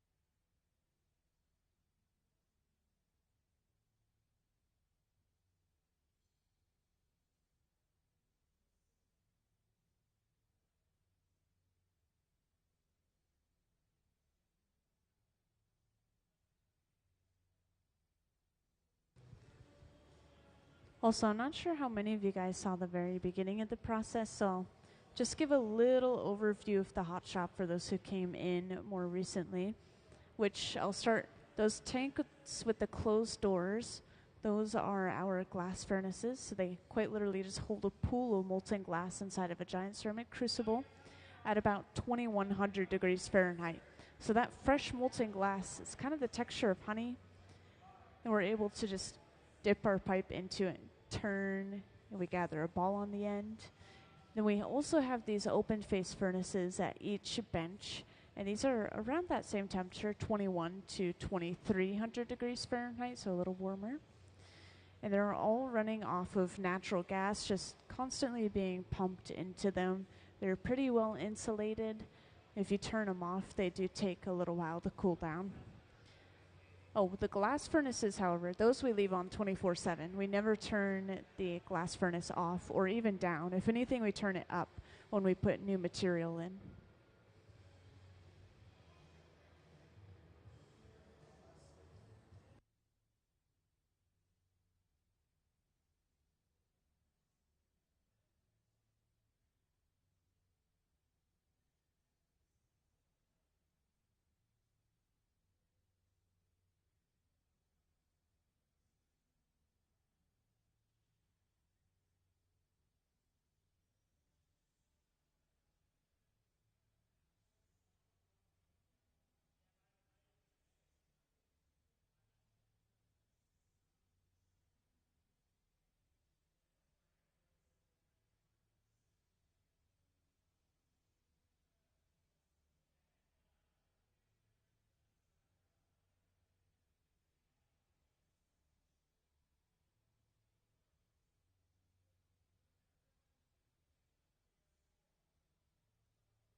And can we have a view of the center bench, please? So we're just now starting to blow this up. And the blowing does happen pretty quickly. Whenever somebody's mouth is on the end of the pipe, that's them expanding the glass like a balloon. And we'll start spot heating a little bit. So using this fluffy torch, we can heat up a section of glass at a time.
And now using these two metal blades called the jacks, we're squeezing down off the end of the pipe and creating this divot. And this is essentially creating a weak point for us. Eventually, when we finish most of the shape, we'll break it off of this pipe and then onto a different pipe. So this is our breaking point.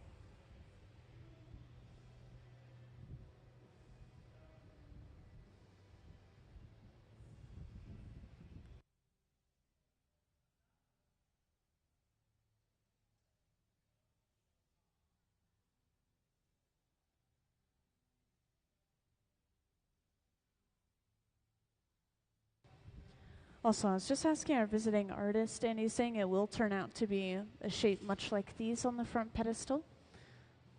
So of a smaller opening and then a really nice wide shoulder and a little bit of a squat shape overall.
Yeah, I'm standing in front of some ventilation. It feels really good compared to over there anyways. Yeah, welcome into the hot shop. We are working on a piece that's going to be shaped similarly to the shapes on the front pedestal right here.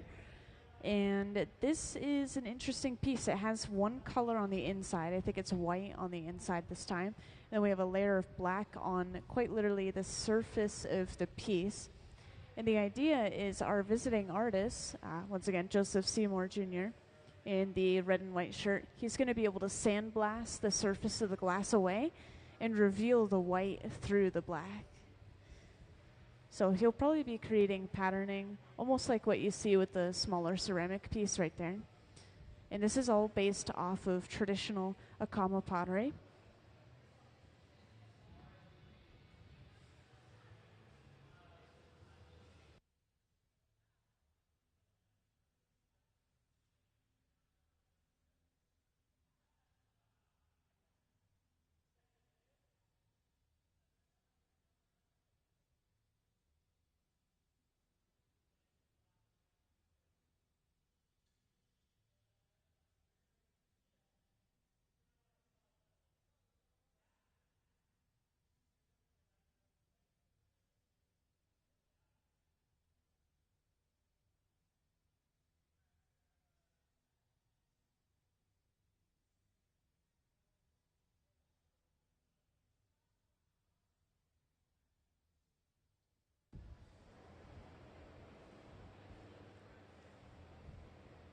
So before you guys came in, we layered those colors on top of each other. We started to blow this out. We created this divot off the end of the pipe. That is going to become our breaking point.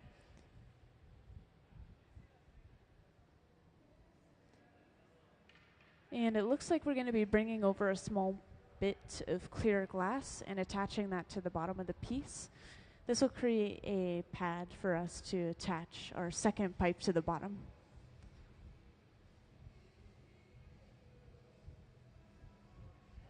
So that clear glass is applied and then flattened down completely.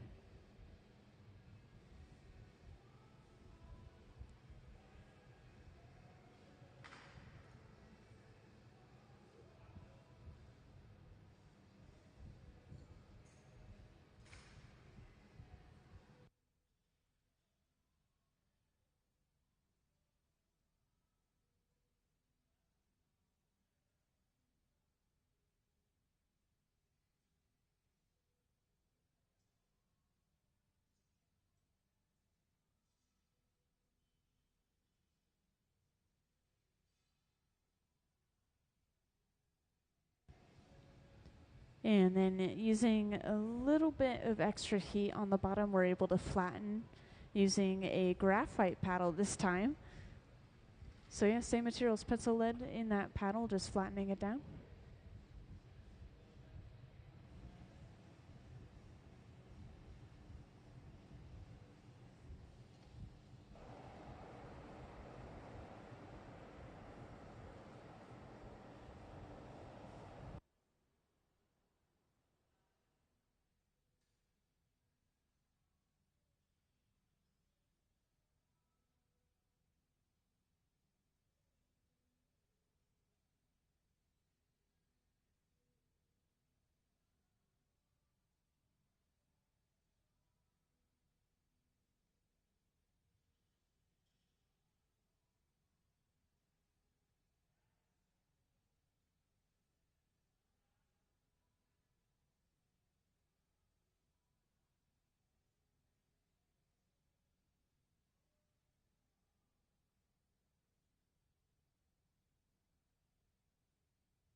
Yeah, the cone is apparently 90 feet from where I'm standing. If anyone's curious.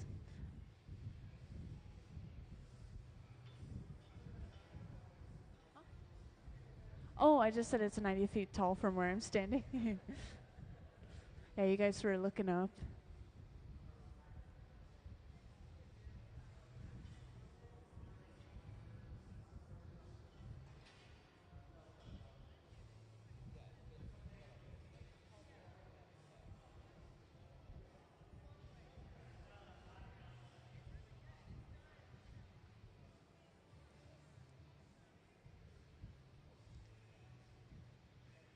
And welcome to those who just joined us in the hot shop. We have visiting artist Joseph Seymour Jr. He's the one in the red and white t-shirt on the front and the cap. Everyone else is supporting him in creating the work that he has designed. So today we're seeing a variety of pieces that are based off of traditional Acoma pottery. And we have one ceramic piece on the front pedestal here, and then some glass pieces, the same shape or similar shape. And we are going to see that shape for this piece when it's finished as well. Also, just to point out, I do have closed captioning on the screen. It's going to be loud in here for a handful of reasons, machinery, echoiness.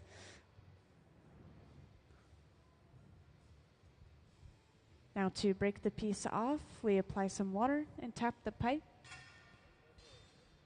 And just like that, we have broken the piece off. We'll do the same thing at the very end as well when we break it off of this pipe to put it away completely.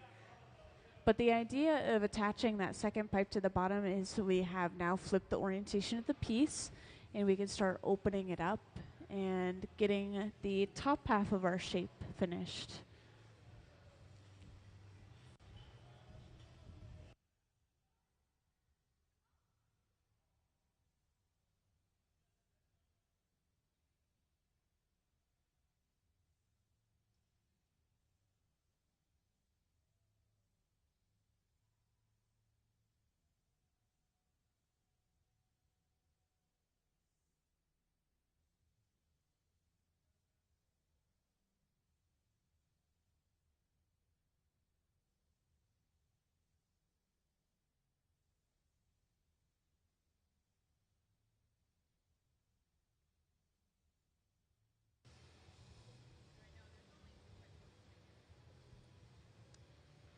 So this area where the piece was connected to that previous pipe, it's a little bit thick, the break is a little bit uneven. So with every single piece, they will heat up the opening of the piece. They'll start to trim some extra glass away. So that's what we can expect to see next. They have to build up quite a bit of heat inside of the glass first. Also, while I'm thinking about it, I'm going to play the visiting artist slideshow, kind of show off what our visiting artist has made in the past, as well as some inspiration photos of his and some maybe even process photos. And again, Joseph, he's been to many gatherings of other indigenous artists and has worked with so many different mediums, including glass, photography, Salish wool weaving, prints, wood, steel, and rawhide drums. And you'll see some of those images throughout the slideshow.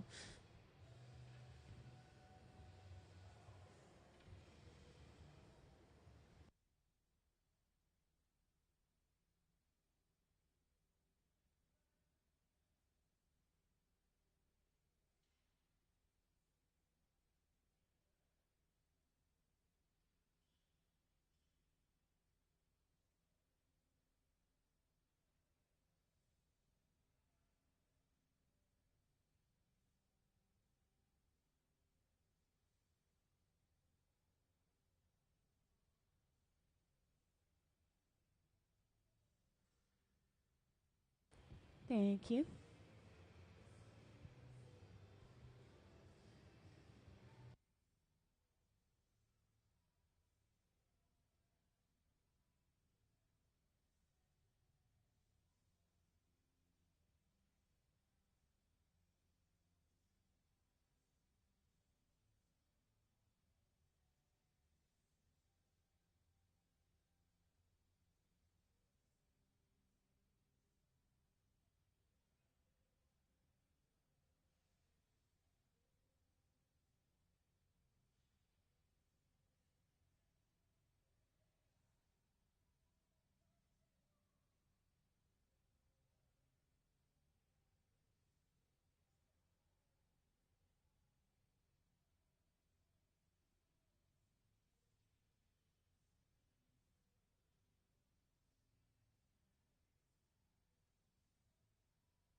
So we've really started to stretch this out And it looks like we stretched it out enough, thinned it out enough that Gabe is able to trim all that excess glass off with a pair of shears. And this is where all the scrap on the floor is coming from throughout the day. We trim off just a little bit around the opening. And that's all the scrap that's left over from one of these pieces of glass.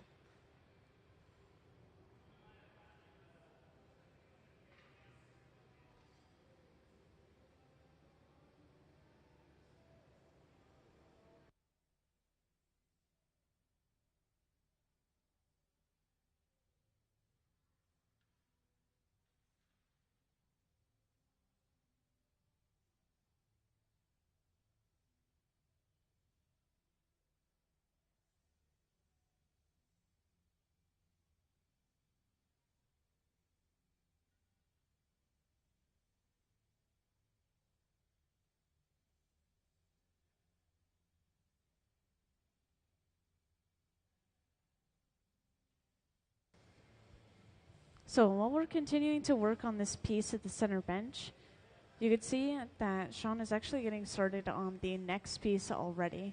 So we just constantly have at least 2 benches running throughout the day during our residencies. We're trying to get the next piece started so that we can just pass it off and finish it off over and over again.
So we've continued to heat up the top of the piece. You can see we've actually pushed it down onto itself, giving us a sharper shoulder. That's something that is a key point of these. And then using the Sophietta, this cone-shaped tool, we block off the opening of the piece and are able to reinflate the glass to an extent. So just reinflating the shoulder a little bit. And yes, we are using these wooden paddles to shield Gabe's arm from that radiant heat. That's what we use these for the most part. We do use them to flatten the bottoms of pieces as well, which is why they're so charred.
So at this point, we're getting ready to break the piece off and put it away.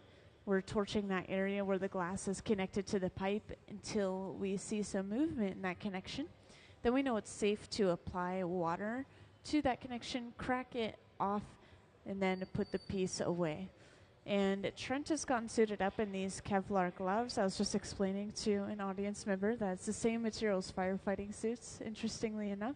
So we are going to handle this piece of glass, carry it over to the annealer on the left wall, that large black box. And let's give them a round of applause for finishing that piece. 5th piece of the day done. So this is going inside of the annealer, which is sitting currently at about 900 degrees Fahrenheit. It'll slowly cool down in that box overnight so that we avoid thermal shock. I know a lot of you guys just came in before we finished that piece. Came in at the best part. Very exciting. But we do have one more piece that we're getting started on right here in the front.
So we have a view of the left bench up on the screen, which I'll kind of reintroduce the project in general real quick since we've had so many new people join in.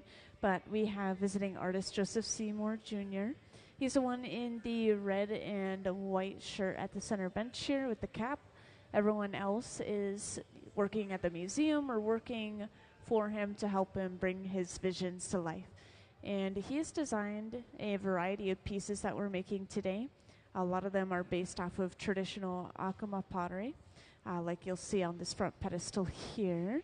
This one is actually ceramic in the front, but the other ones are glass based off of that ceramic piece. So the piece we just finished, same shape, or very similar shape. We've also been making some bowls on and off, so just, as you would imagine, a bowl completely flared open.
Yeah, so this is essentially lava. You could think of it like lava, but it's very pure. This is mostly silica sand, a little bit of soda ash, and a little bit of limestone.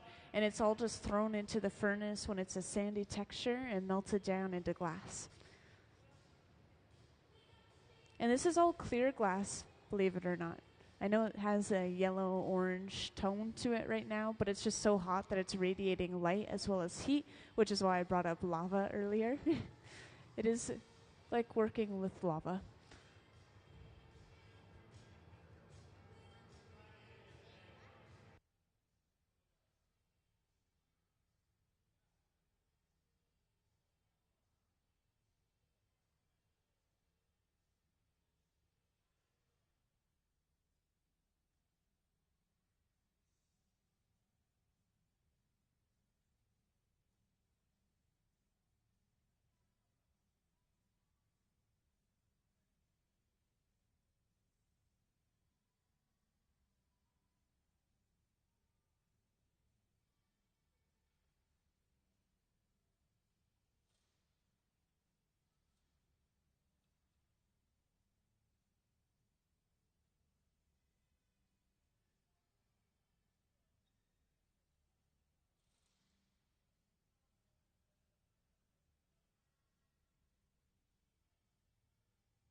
Yeah, that wooden spoon-shaped tool we've been using here and there, this is called a block.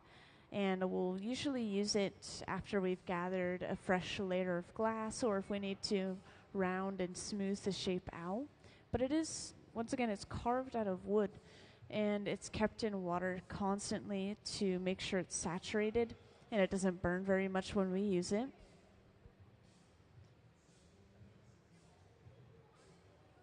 And now we're using this pad. This is also technically a wood product. It's folded up newspaper that has been soaked with water, and that is it.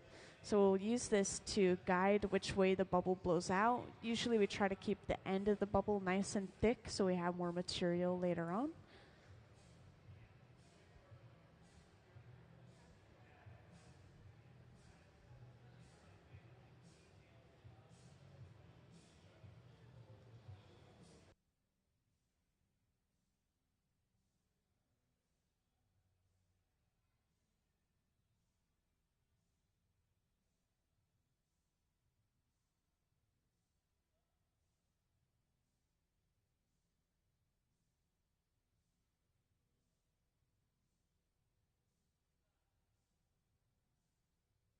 So the different colors in glass actually come from different metals and minerals and oxides mixed into the clear glass mixture. And just to give you some examples and some good comparisons, you all know the Statue of Liberty is made out of copper. And when the copper reacts with oxygen, it turns this really green, almost a little bit of a blue-green color. Well, that can be mixed into glass, and it can create a blue-green in the glass. So that's just one easy example, but there's so many different colors and color combinations.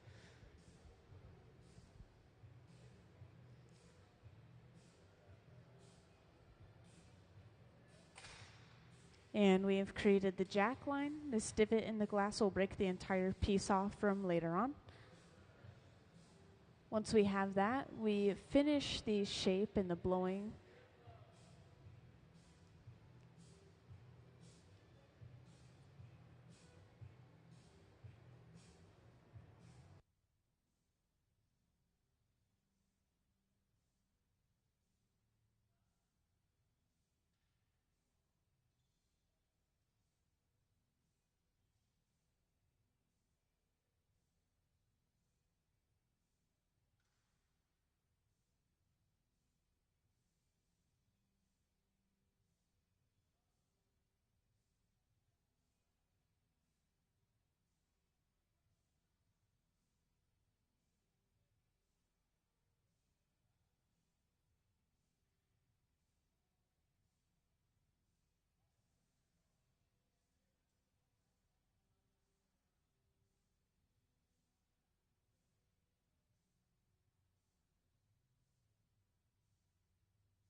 So we're really blowing this up. Again, we're kind of using the papers to guide which way it blows out.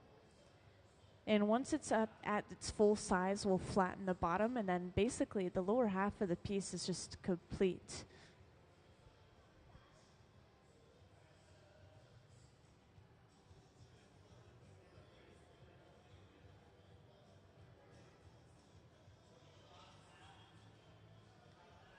And again, feel free to ask any questions that you guys might have. Just grab my attention and let me know. So I know you guys are all joining in at different points. You all have different information. And I even see some repeat people. You guys were here earlier.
So at this point, we've flattened the bottom of the piece. We're working on warming the colder area of the glass back up again. And by cold, I mean it's probably dropped just a little bit below 1,000 degrees Fahrenheit. We want it to hover right around 1,000.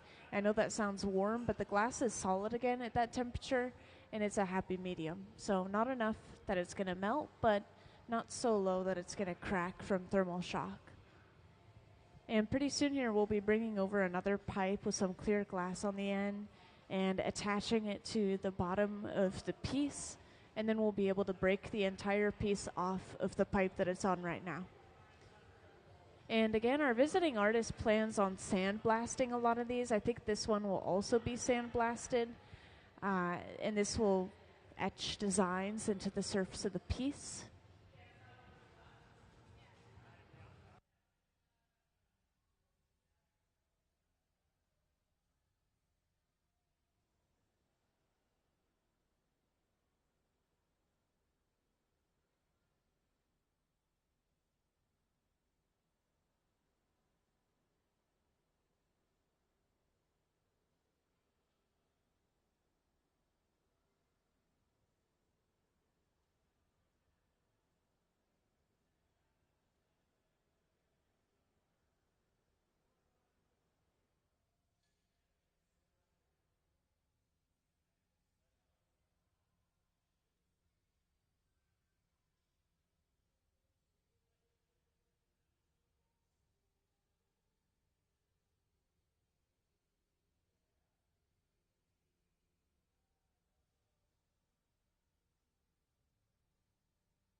So we have now brought over the punty, again, the second pipe that we attach to the piece in order to kind of transfer it off. We create a divot in this connection, just making it easier to break off of this pipe later on as well. And then we let that connection set up a bit. We don't want it to be moving around like crazy when we break it off, otherwise it's just going to flop over.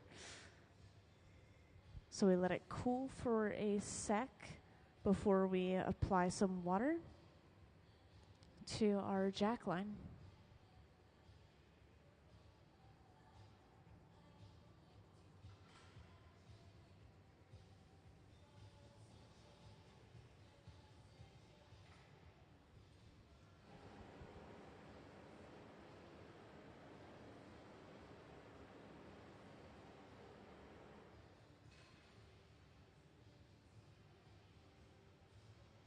So there we go with the water, cracking that connection from thermal shock, enough that we just knock the piece right off with the tap of the pipe. So this has flipped the orientation of the piece. Now we can start opening the top up a little bit and just altering the top of the shoulder in general. So we're getting pretty close.